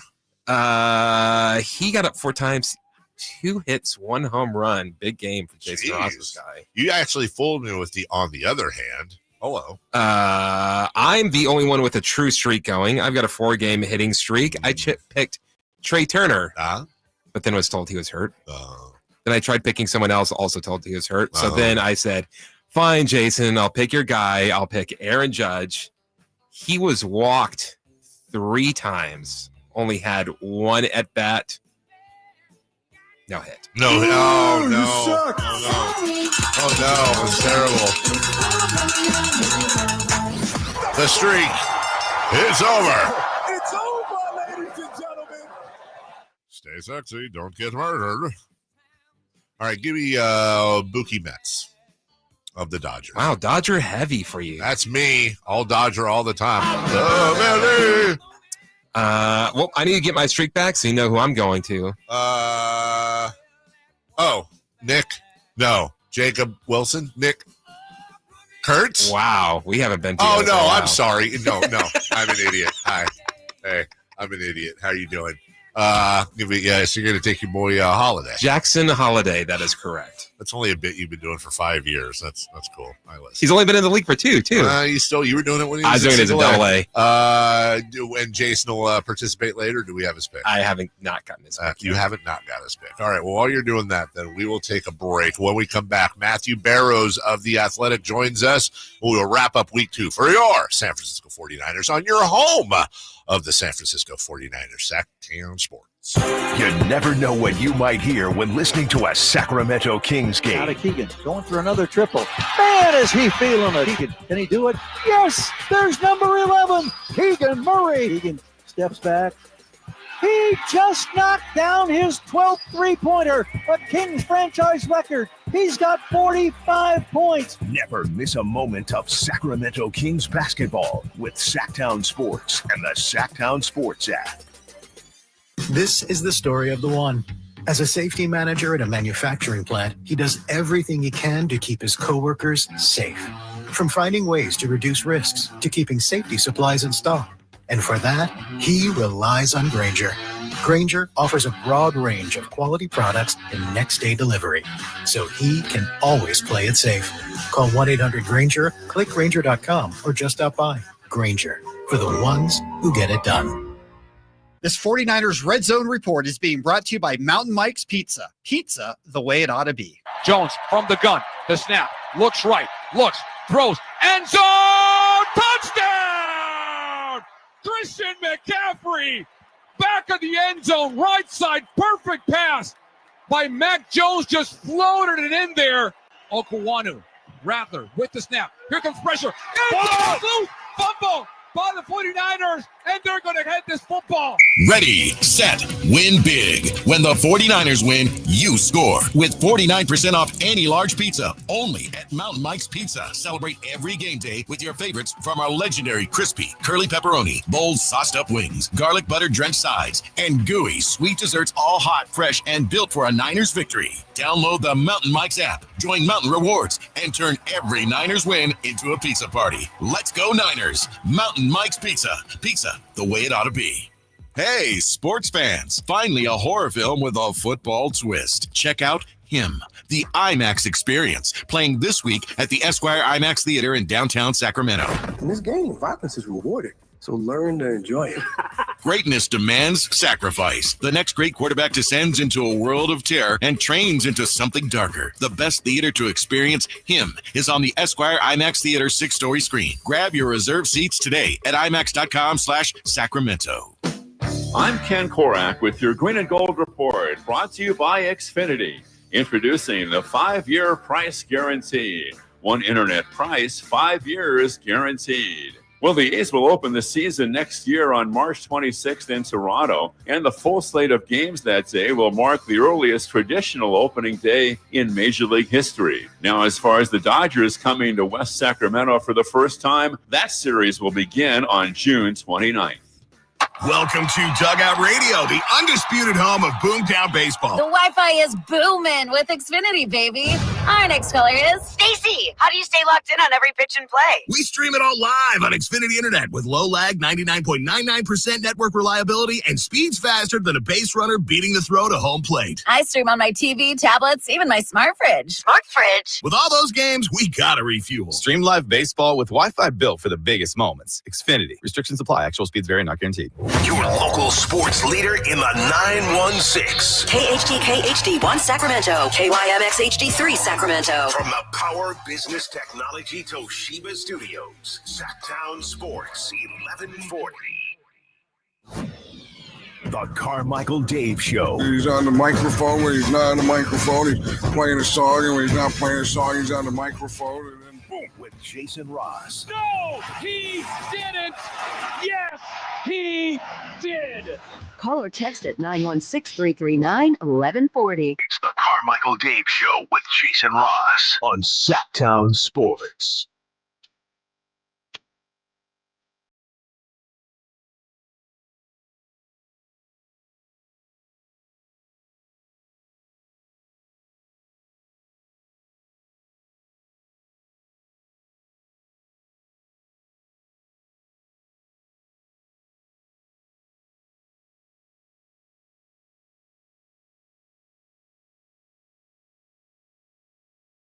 Niners at 9. Brought to you by Stockton Honda. Fresh off of, well, I don't know. I'm assuming he went to New Orleans. Who knows? He's been doing this beat for a long time. He picks and chooses where he goes. The one, the only, the best in the business. Matt Barrows. Good morning, Matt. Morning, Dave. How are you? Is this angle better? It's just you and me? Yeah, I'm a little bit Brobdingnagian bulk. What? You know what that's from? No, I want to learn though. Gosh, I brought this up without knowing the answer. Some Swift novel where they corner and topple a giant, but he's so big that you can like see into his pores and see all like the sweat coming down. I don't know, Matt. You got good skin, dude. I don't know, and I can see it's a great background. You got the book behind you, Muddy the Water. Look at that. That's fantastic. That's all right. Hey, if we sell a few books, then I'm all for it. I'm all for it. Where is it available? Where can I buy one?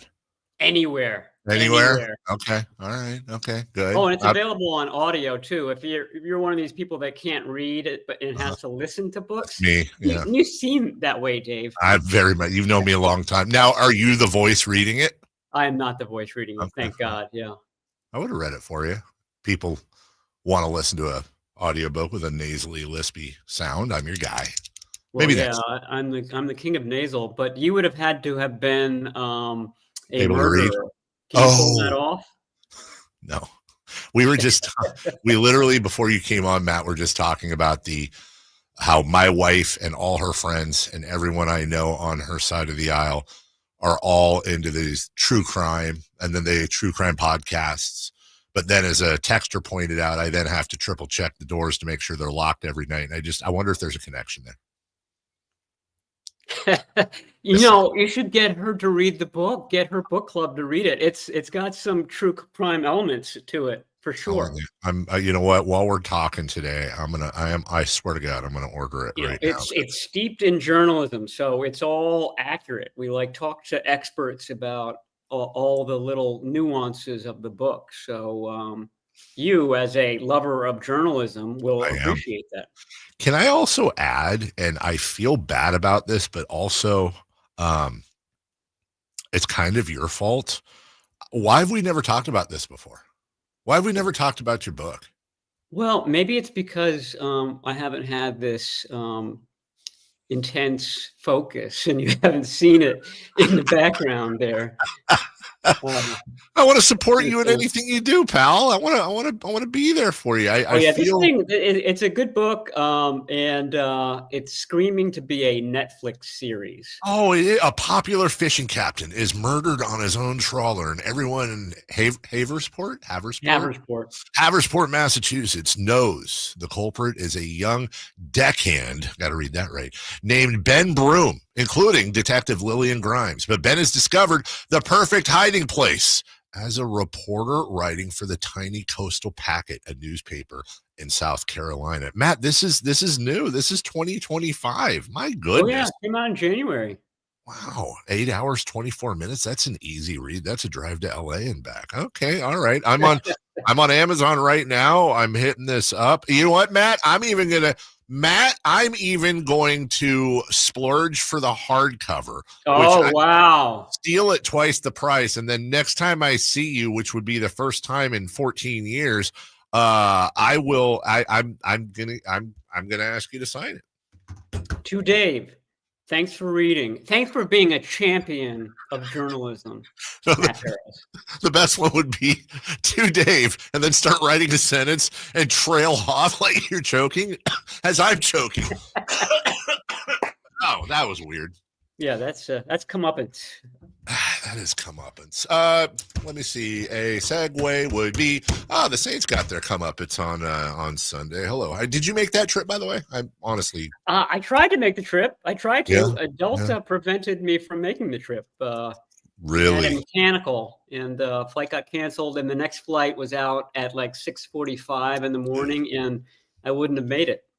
Yeah, I love New Orleans, so I would be really upset about that. But when an airline says they have a mechanical issue, I tend to listen. So I'd rather them do that than just try to wing it, no pun intended. But you were able to, I assume, watch on the television in all different ways that you watch. I don't know. I keep thinking of the show MacGyver and how he could make a weapon out of gum and a paperclip. I know it wasn't that much of a crazy thing, but it does seem like they won.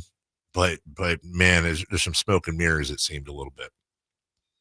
Yeah, I mean, one of the interesting aspects was that they have all these backups including the quarterback, but that backup quarterback also worked with all the other backups throughout the summer.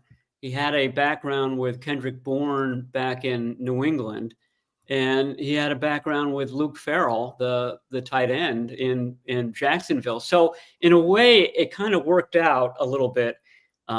They weren't perfect strangers coming together. They've been working together throughout the spring and the summer, and I felt like you saw that certainly on that 2-minute drive to end the first half. I thought that was sort of the big drive, the big point of the game. You wouldn't think that sort of a pulled together unit like the 49ers offense was on Sunday could orchestrate it as well as they did, but it was a very smartly run 2-minute drive, ends with that Christian McCaffrey touchdown. They would have loved to have started the third quarter with another TD or another score. That didn't happen.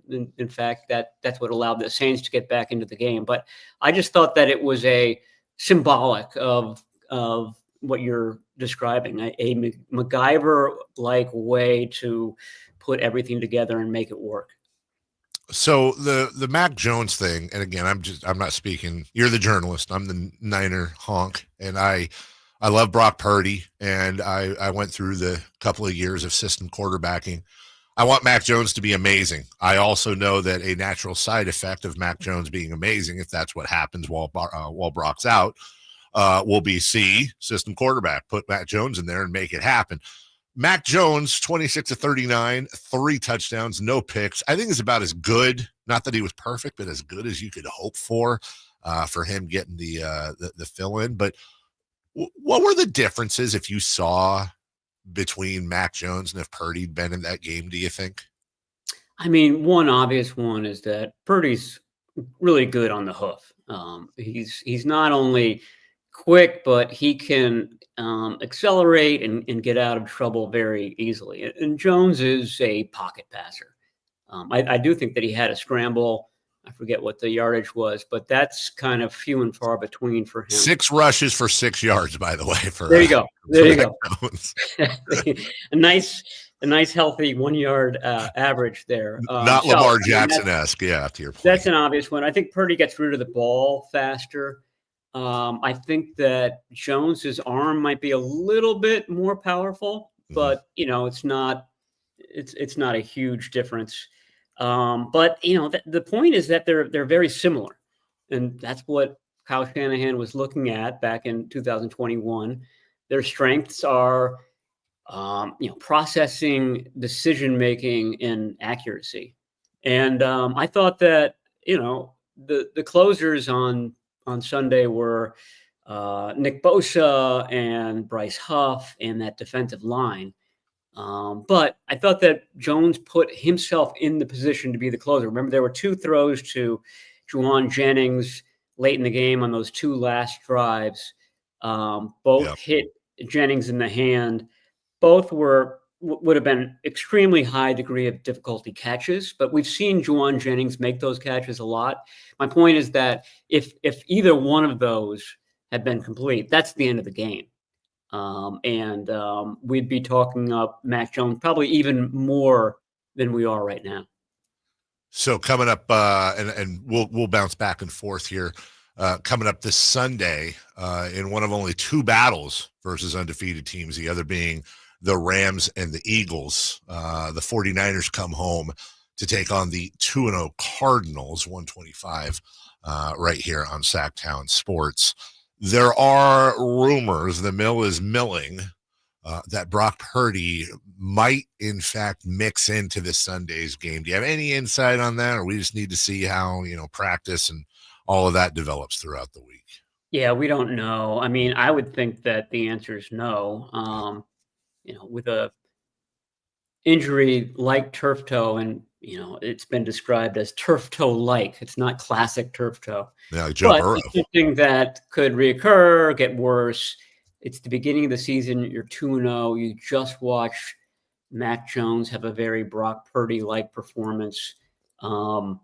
My sense is that they're not going to rush him back at all, and that it'll be Mac Jones again. That's just my sense. I don't know that, but that's probably what I would do if I was running the team. And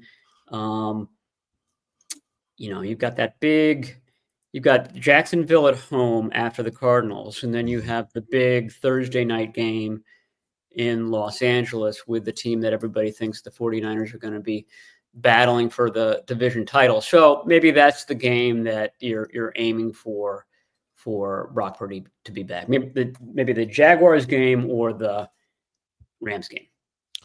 Last week, you broke on the show, not that you were reporting the news, but your prediction, which came to fruition about 45 minutes later, that Jake Moody would be released. They signed Eddie Pinheiro, my favorite stat of last week, or one of them, was the fourth most accurate kicker in NFL history, which made me think of, as I said last week, Pedro Serrano in Major League, where he was hitting home runs and the manager said, why isn't he in the league? And then they started throwing him curveballs. I'm thinking, why isn't Eddie Pinheiro in the league? And I couldn't figure it out.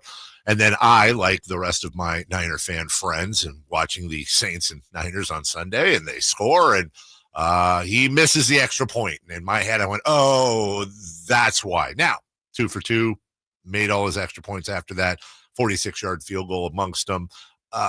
How many seasons do you think it will take John Lynch, Kyle Shanahan, and the rest of that sideline to be able to watch their kicker kick differently than we watch, say, The Shining, where we're looking through, our fingers at the screen?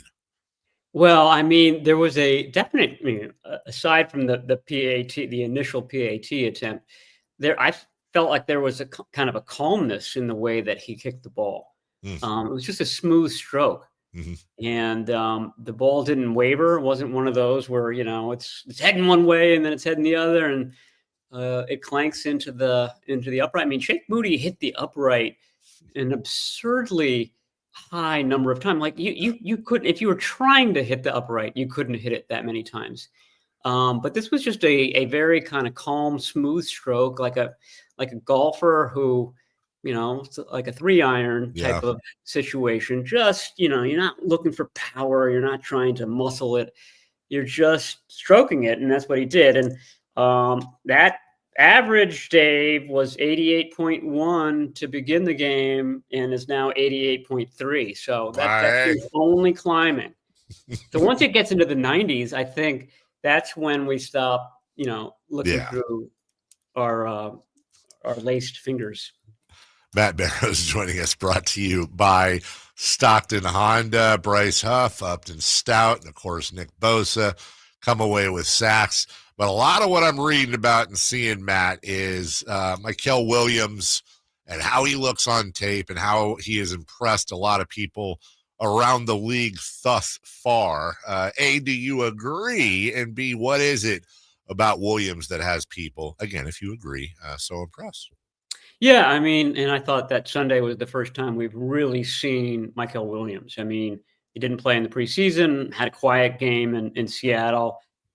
This was the game where people were like, oh, okay, that's why they drafted this guy in the first round. And he's just sort of a bully on the edge. So many teams are running that outside zone now that the 49ers run. And what you need to stop it is somebody on the edge who's going to kind of shove his opponent, whether it's a tackle or a tight end, deep into the backfield and just kind of disrupt that play. Clog the running lanes, and he does that. And there were a couple of times where the Saints put a tight end on him, and that is, I mean, it's almost like he finds that insulting. Like, how dare you put a tight end on me? And that tight end was very, very quickly going backwards every time that happened. So he's the opposite of Bryce Huff. Bryce Huff is, fire off the snap, dip your shoulder, and get to the quarterback like he showed on that game-ending sack. Michael Williams is bull rush your opponent, collapse the pocket, and other guys benefit. I mean, Nick Bosa benefited from that on his sack, a big sack in the second half, and Michael Williams was there. I thought it was interesting that the same four guys who were on the field at the end of the Seahawks game were on the field at the end of the Saints game, and that's Williams, Bosa, Huff, and then Sam Okwanu was the fourth guy. So they've got this like end of game package that they put out there, and they've delivered. I mean, and that's a are you a Glenn Ross fan? I am. The Alec Baldwin scene where he comes in to the chalkboard, ABC. Always be closing. That's right. Always be closing. That's right. That's what those four guys do. They are always be closing. First prize, set a steak knife. Second prize, you fired. That's one of the great monologues ever. Mac Jones missed his receiver for one reason or the other 13 times. He was 26 of 39. 5 of those came with Juwan Jennings, who had 5 catches for 89 yards, including the big 42-yard touchdown. Is that just looking into stats a little too much? I saw that as an anomaly, Matt. I don't know what to take from that. Is that them trying to get on the same page with little to no practice time because Mac's not generally with the first team? Obviously, Jennings had a big impact. I thought 5 catches on 10 targets. I'm trying to figure out what, if anything, to pull out of that. I think you nailed it. Little or no practice time. Yeah. Jennings had little or no practice time in the summer. Yeah. I think he was on hand for 4 practices, and then he had the calf/contract issue.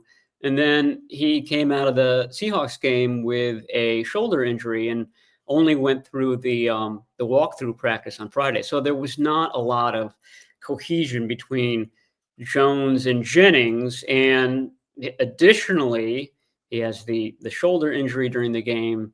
He suffers an ankle injury in the third quarter. And like I said, there were some plays at the end, very high degree of difficulty catches, but catches that we've seen Juwan Jennings make time and again. We've seen him make even harder ones, but he wasn't able to haul those in at the end. And I just think that is a result of what I just described, just the accumulation of everything that's gone on over the last 45 days. What, since you mentioned Jennings getting a couple of knocks, what's he looking like for I know it's early in the week, but your speculation on his availability for my speculation is that he finished the game in New Orleans, and that he'll play the game on Sunday on grass, which is probably better for the ankle. But yeah, that's what I see. I mean, it's interesting. This is the last game that they have to play without DeMarcus Robinson. Mm-hmm. Jordan Watkins, their good-looking rookie, is coming back to 100% health. And then one more game after that, the Jaguars game, and Brandon Aiyuk is eligible to come back. So all of a sudden, the 49ers, who had way too few wide receivers just a couple of weeks ago, are soon going to have way too many wide receivers, and someone's going to have to go at some point. So, some of these guys are essentially playing for a roster spot on Sunday. Sure.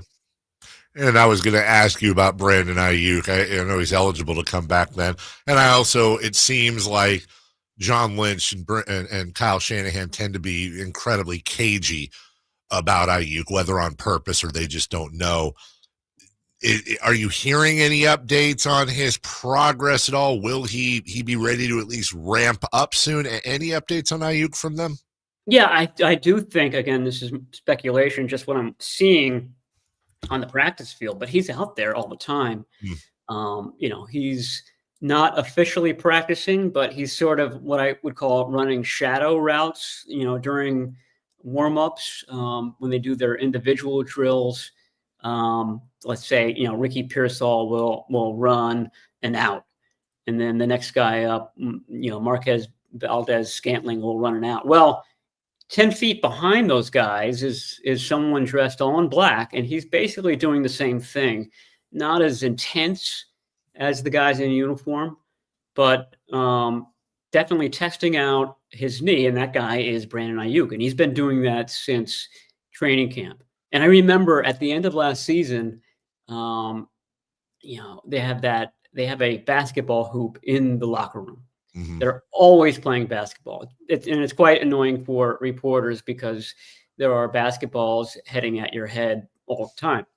But one of the guys, shooting jump shots, shooting 3-pointers, and remember, this is December of last year, it was Brandon Aiyuk. Yeah. Post-surgery, jump shots. So, I feel like he's had some degree of confidence in that knee almost since jump, pardon the pun. But I just feel like he's been ahead of schedule, and that means that he's going to come back probably a little bit sooner than everybody thought.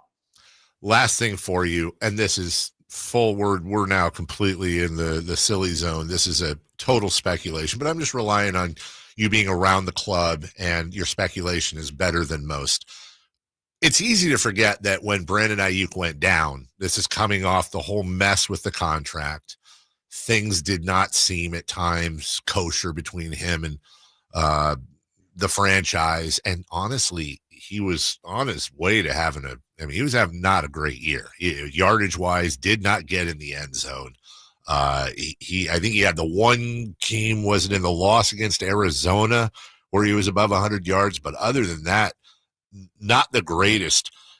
Do you think there's a chance, sometimes you see this, Matt, where injury, it's not a good thing, of course, it never is, but maybe we see like a re-energize, like the hills are alive with the sound of football style Brandon Aiyuk when he returns, the old Brandon Aiyuk? I do. We saw that with Nick Bosa. Yeah. Tears his ACL in 2020. And then doesn't really take part in the spring and the summer the next year, and comes out and has a really good 2021. Refocused, everything you just described, and yeah, I think I see that Brandon Aiyuk is a hard guy to figure out. Right. He doesn't. You don't have good conversations with him. He doesn't do good deep interviews. He's always keeping you on the surface, keeping you on the outside. Sure. And I think the 49ers have the same issue with him, to be honest with you. So you sort of have to read body language, and you have to kind of look at what he's done in the past. And I do think that he is really, really intent on seeing this as a challenge and overcoming it. His opponent right now is his knee, and his opponent is overcoming this injury, and he's kind of taking that on as if it's the Dallas Cowboys or the Philadelphia Eagles. So yeah, I do think that that's possible. That ramp up period though is what I'm wondering about. How long does it take somebody to get back to 100%, and it may be not until December or something like that we're seeing a 2023 version of Brandon Aiyuk. That is Matt Barrows, the 2025 version. The author of Muddy the Water, available wherever you can get books, including Amazon.com. Also an audio version of it as well. I'm going to plug it whether you want me to or not. I got the hard copy. I want you to. There's no not there. Also brought to you by Stockton Honda is Matt Barrows. Matt, my hardcover's on the way, buddy. Always going to support you and your wonderful journalism and the fact that you've been so great and loyal to us all these years. Thank you. Have a great rest of your week. We'll talk to you next week. Thank you. I'm eager to hear what Mrs. Dave thinks of the book. That is how we address her too, Mrs. Dave. I appreciate it. Yes, I will get a full review. Well, let's be honest. She's not going to read it and be like, tell Matt it sucked. But I can all but guarantee you, not only is she going to love the book, but she's going to have questions for you as well. Like, well, what happened to this guy? Or why did he show? So you may have to put up with some written questions. No, I look forward to that. Yeah. And if I'm needed to come in for a special book club discussion, there you go. Maybe that happens. Hey, that's points for the husband. There you go. Friends helping friends. Matt, see you next week. Take care, brother. Okay, that's Matt Barrows, author of the soon-to-be New York Times bestseller, Muddy the Water, and also covers your 49ers for The Athletic. We'll take a break. When we come back, What's on Deck, brought to you by Trex Decking and Railing, and we'll also see how Mike Bibby did on his Celebrity Pick 6. All coming up right after this. You never know what you might hear when listening to a Sacramento Kings game. Out of Keegan, going for another triple. Man, is he feeling it. Keegan, can he do it? Yes, there's number 11, Keegan Murray. Keegan steps back. He just knocked down his 12th three-pointer, a Kings franchise record. He's got 45 points. Never miss a moment of Sacramento Kings basketball with Sactown Sports and the Sactown Sports app. Sacramento weather is brought to you by Elk Grove Honda. I'm Tamara Berg in the KCRA 3 Weather Center. It's Tuesday, stepping outside. It's comfortable, but it won't stay that way for long. Expect plenty of sunshine, light winds today, and it's going to feel hotter. Expect highs across the valley in the mid to upper 90s. Get the latest forecast on the KCRA 3 News and the KCRA 3 app. At Elk Grove Honda, we've acquired some of the best pre-owned cars we can find. Whether you purchase a new Honda or a like-new pre-owned Honda, Elk Grove Honda has the right Honda at the right price. In the Elk Grove Auto Mall, Highway 99 and Elk Grove Boulevard, or elkgrovehonda.com. I gotta get an Elk Grove Honda. Oh, could this vintage store be any cuter? Right? And the best part? They accept Discover. Accept Discover? In a little place like this? I don't think so, Jennifer. Oh, yeah, huh? Discover's accepted where I like to shop. Come on, baby, get with the times. Right. So we shouldn't get the parachute pants? These are making a comeback. I think. Discover is accepted at 99% of places that take credit cards nationwide. Based on the February 2025 Nielsen report. Hi, I'm Michael from the Warren Treaty. You know the jingle. Now discover the facts about Ozempic, a GLP-1. Only Novo Nordisk makes FDA-approved Ozempic. Learn about the real thing. Talk to your healthcare professional today. Call 1-833-OZEMPIC or visit Ozempic.com to view the medication guide and to learn more about Ozempic. Semaglutide injection 0.5 milligram, 1 milligram, and 2 milligrams.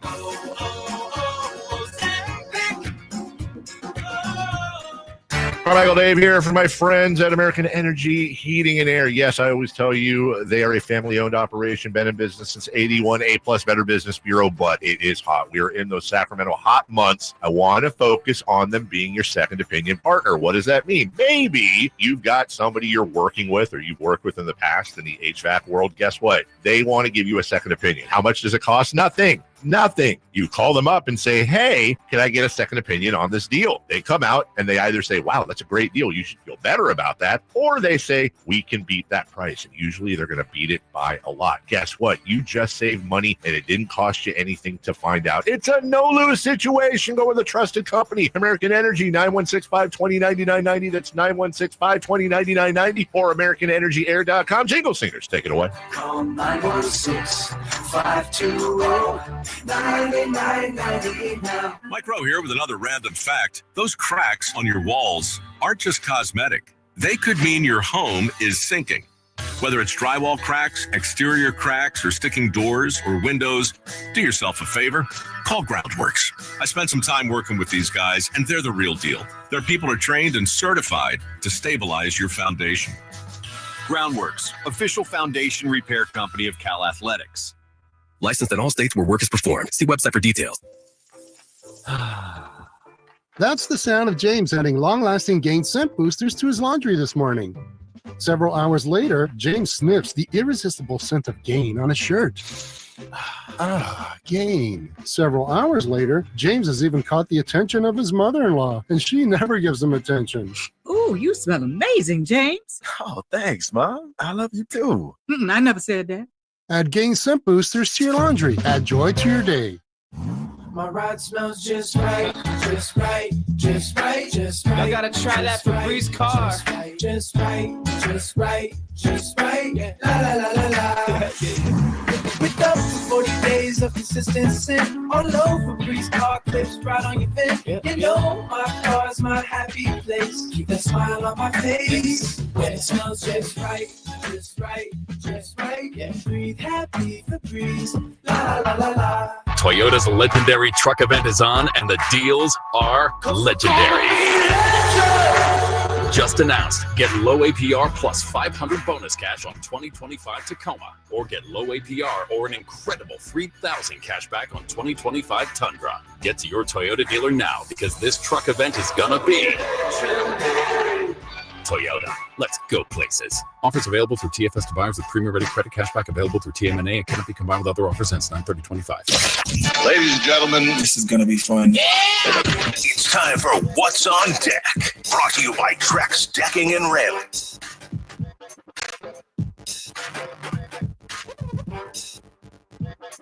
No football today. Sad, sad, sad. The A's will start their series in Boston against the Red Stockings. So we'll see if they can continue their, I'd say, semi-hot ways. They've won 3 in a row. Good weekend for them. 3:45 first pitch there. Giants at Diamondbacks tonight. See if they can get one off the Snakes. Did not go well yesterday. 6:40 first pitch. And then Phillies-Dodgers, game 2 on TBS. 7:10 from Chavez Latrine. There is every once in a while, Chris, you'll see this. There's a receipt flowing around social media. I believe this is from the F1 race in Vegas last year. Or it's not. It's from the EDM concert thing they have at the Las Vegas. I did see that. You saw this, right? At the Las Vegas Motor Speedway. And the format I saw it in, this was printed out, this receipt at 1:19 in the morning. And the question was, how much would you tip? So it's a receipt for a bunch of booze. For example, a water bucket. They got 36 water buckets at $75 a piece for a total of $2,700. Clase Azul Reposado, I believe, $2,000. Absolute vodka, 2 of those at $16.50 a piece, $3,300. And here's where it gets crazy. Ace of Spades, 1.5 liter rosé, $30,000. Ace of Spades, a 3 liter brut, $100,000. Another type of Ace of Spades rosés or champagnes, $90,000. Here's the bottom line. When it comes to what do you tip, and you and I, this one place we very much agree on, always tip your servers. Always tip them as well as you can afford. The tax on this bill was just over $25,000. Can't do anything about that. Here's where my problem lies. The surcharge, which is an admin fee of 9%, $20,848. The service charge at 20%, $46,329. And then there was something at the bottom I also noticed called RDM. When I looked it up, I'm pretty sure this is what it is. RDM stands for Rooms Division Manager, a hotel or hospitality role that oversees front office operations, housekeeping, etc. So there's basically a hotel or a whatever charge of $34,000. a surcharge of 20 grand, and a service charge at 20% of 46 grand. The surcharges come up to just under $100,000 of an almost $300,000 bill. Do you still tip 20%? So you're asking me if I have that? If you had the I'm money, buying that, yeah, and then yes, I'm tipping them 100%. You're tipping them the exact amount of the bill? Mm-hmm. Because I obviously have that type of money to just throw Yes. around. My God. Like the weird thing for me is when you hear about people spending like all that money, then they want to like oh, I'm not going to spend that much on a tip. Dude, you're overpaying 95% on what you're getting. Right. For what? You can't do right. So first off, this is the reason why Vegas is more and more deserted, because I get that you pay a premium when you're at a venue. Yeah, there's a reason you're paying whatever it is, $12, $15, but I don't know what it is for a beer at Golden One Center, whereas you could buy a 12-pack for the same price at home. I understand when you go to the U.S. Open, you're paying whatever it is, $25 for the honey deuce, and you get the. I get it. I understand that. 20%. They're already marking up the booze. 20% on top of that. And then here's my big question. I'm your server. You just ran up, a $300,000 bill. You're paying me, which I don't think would be the norm, but I also don't think you'd be the only one to ever do this. You're paying me 100% as a tip. So I'm getting $277,000 as a tip. I think I'm giving that to everybody. Okay. I'm like, all the servers, come here. So here's my question. Boom. I'm the server. How much of that do I get? Now I understand I'm going to tip the bartender. I'm going to tip here.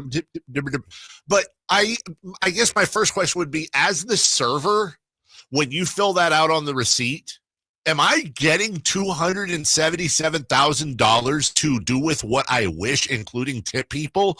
Or do I see a very small part of that? There's no way servers in Las Vegas are getting Oh, they're not getting any of that. Okay, screw the $275,000. Let's just easy math. That they're getting zero. Okay, so right. So let's say the bill and is. They probably have some sort of deal of like they're working for less than minimum wage. Sure. Because you're serving high end. But guess what, dude? If it's a $300,000 bill, let's say the tip is 20%, which would be $60,000. I would actually pay to work. I would pay $20 an hour to work there. If I'm getting a $60,000 tip, even if I do that one night a week, hell, one night a month, hell, again, times 2.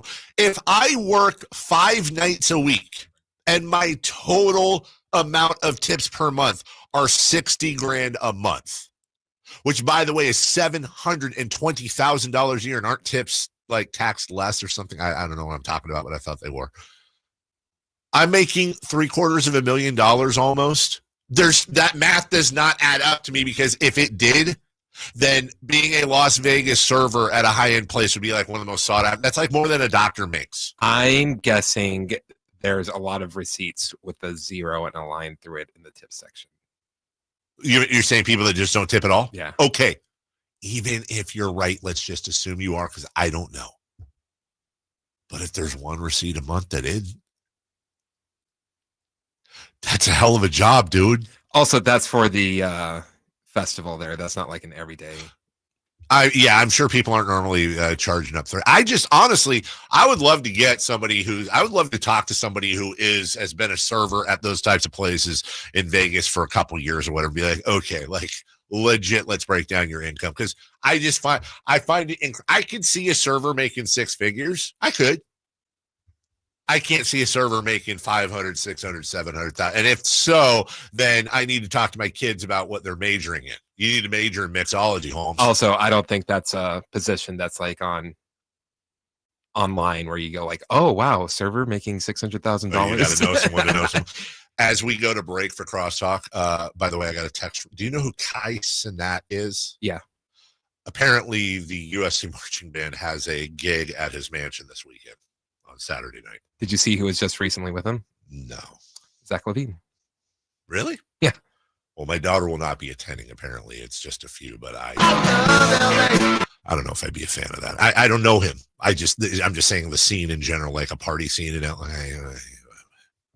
We'll take a break. More of an iSpeed guy, huh? iShowSpeed?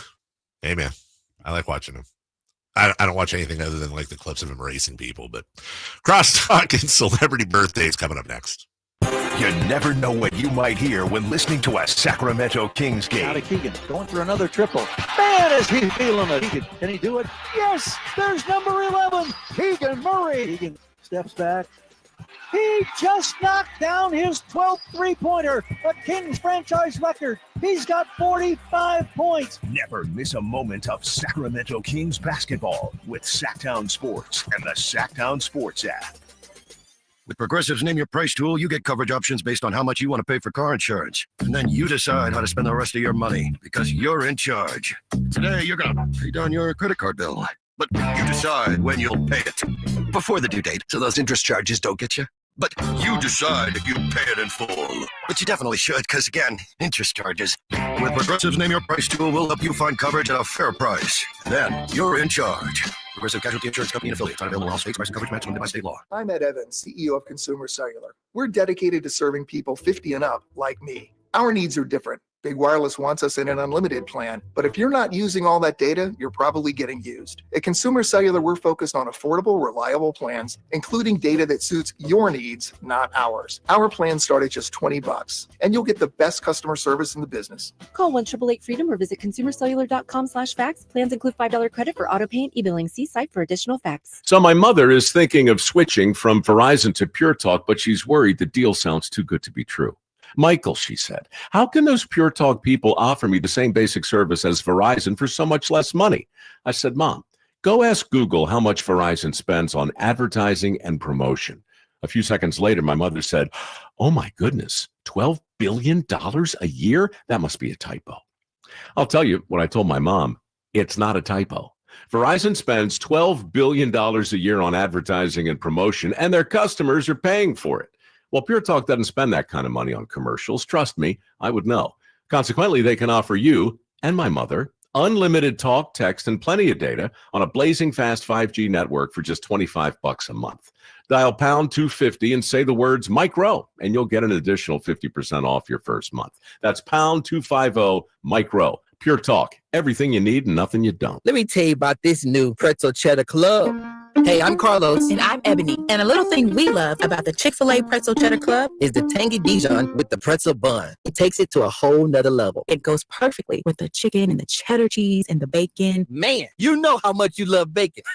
And I love the different varieties. Grilled, spicy, original. It gets you nice and excited for fall. Order the Pretzel Cheddar Club with Cherry Berry and Sprite for a limited time on the Chick-fil-A app. Real guests paid for their testimonials. If you love to travel, Capital One has a rewards credit card that's perfect for you. With the Capital One Venture X card, you earn unlimited double miles on everything you buy. Plus, you get premium benefits at a collection of luxury hotels when you book on Capital One Travel. And with Venture X, you get access to over 1,000 airport lounges worldwide.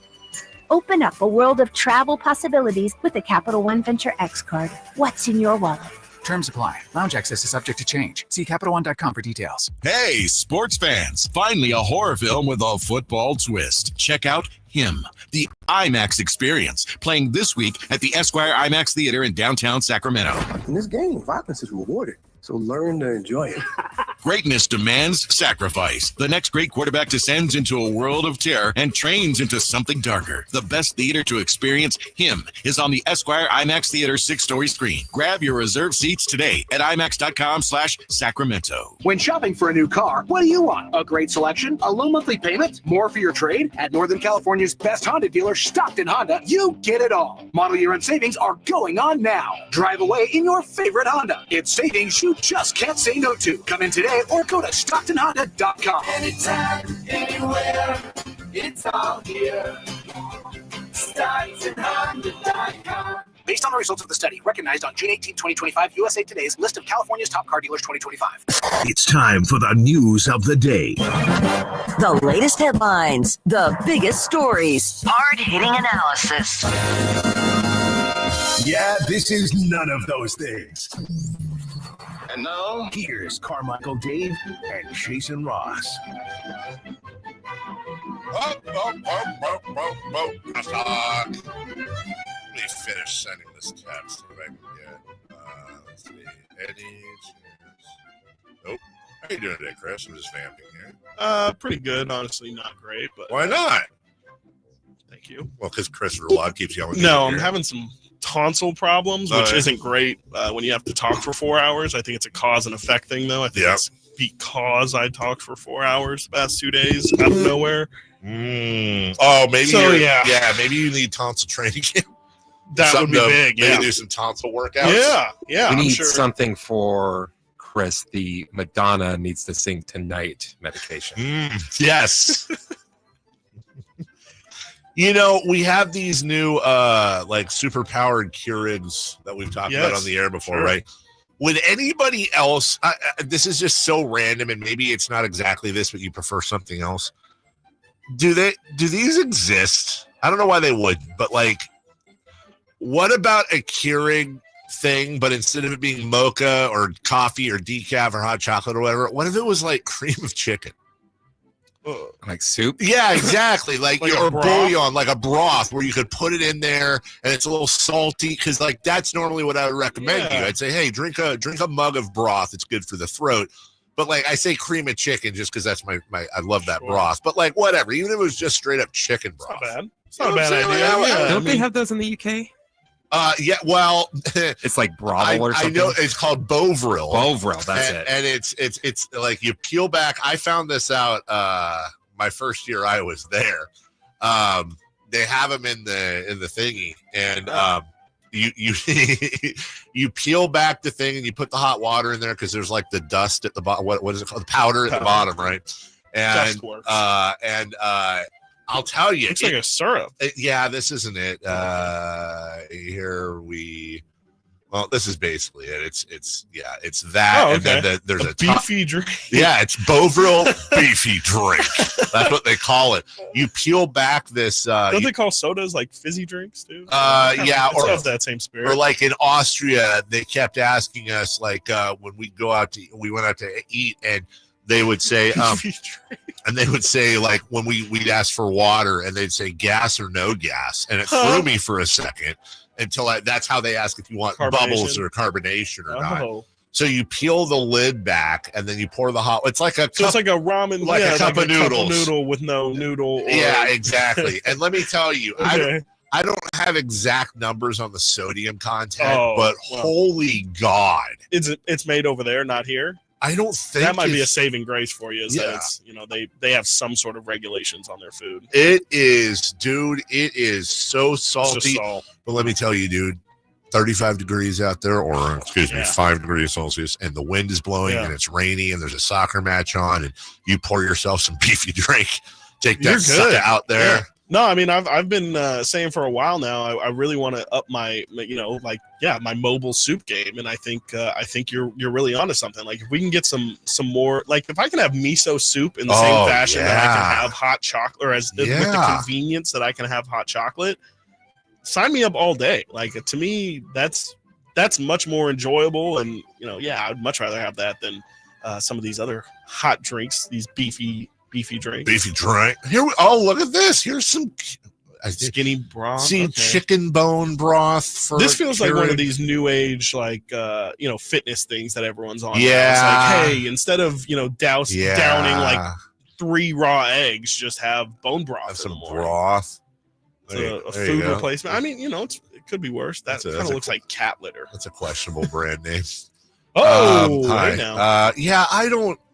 I see a bunch of Keurig cups that are bone broth. Yeah, so maybe they might have beat you to it. But no, I don't want bone broth. That's what we drank when we did our fast. Bone broth sucks. There's no flavor to it at all.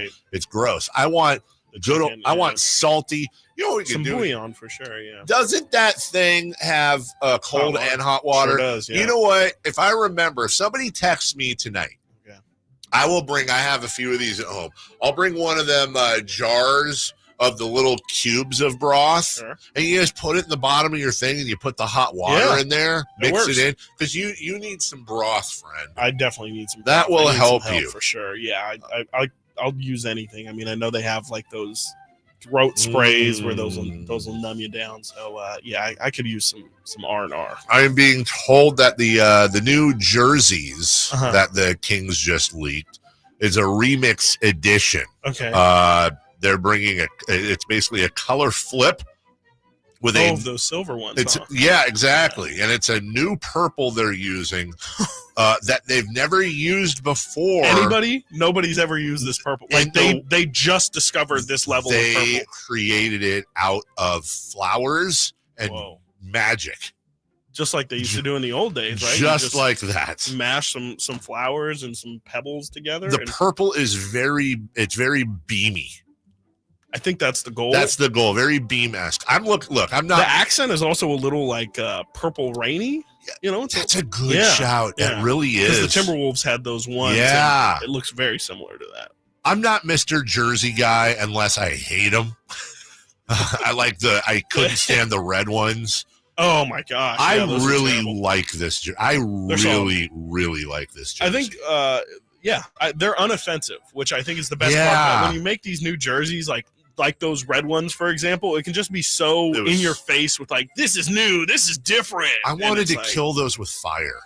I hated them so much. And then they just kind of doubled down the next year and made them baby blue. Yeah, I just get out of here. I don't want my team wearing baby blue. I want them wearing murder blue. Yeah, aggressive blue. Yeah, baby blue. Wait, I'm a baby. I get beat all the time.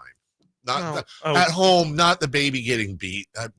I'm a team that gets beat all the time. I'm weak like a baby. Okay. 4 down territory was earlier. Crazy. That is crazy. We used to have a segment on the night show called Beat the Baby, which when I had my daughter was 4 and would go against the bookies, right? Okay. So there's the kind of the reference, but That's a great bit. Well, it was a great bit until the guy had bought a thing, like advertising. Yeah. And by the end of like 4 weeks, she was like 22 and 4, and he was like 4 and 22, and so he called up all angry and canceled. Yeah, it's one of my favorite things ever. But at the time when I'm making 22 grand a year doing nights, barely holding on, I was not confident in my job back then. Naturally, close call. Yeah.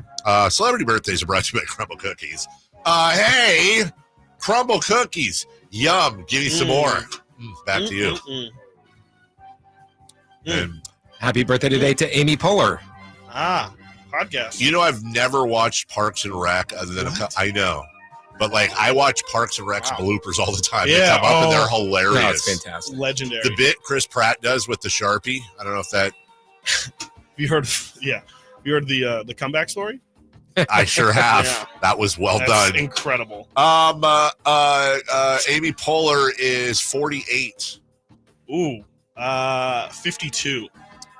Chris is closer. She's 54. Wow. Happy birthday today to magician David Copperfield. Oh, that's ageless. 86? 86. Wow. I don't know. He's still in Vegas. Oh, is really? he? Wow. I'll say 73. Chris is closest. He's 69. Oh, sorry, David. Nice. Happy birthday today to Nick Jonas of the Jonas Brothers. That's the youngest one. One of the Jonas Brothers. Nick and Kevin and Joe. Yeah, I'll say 31. Which one is it, Nick? Nick. 35. Ty. You both are 2 off. He's 33. Do you think Amy Poehler will try and take Lauren Michaels' job?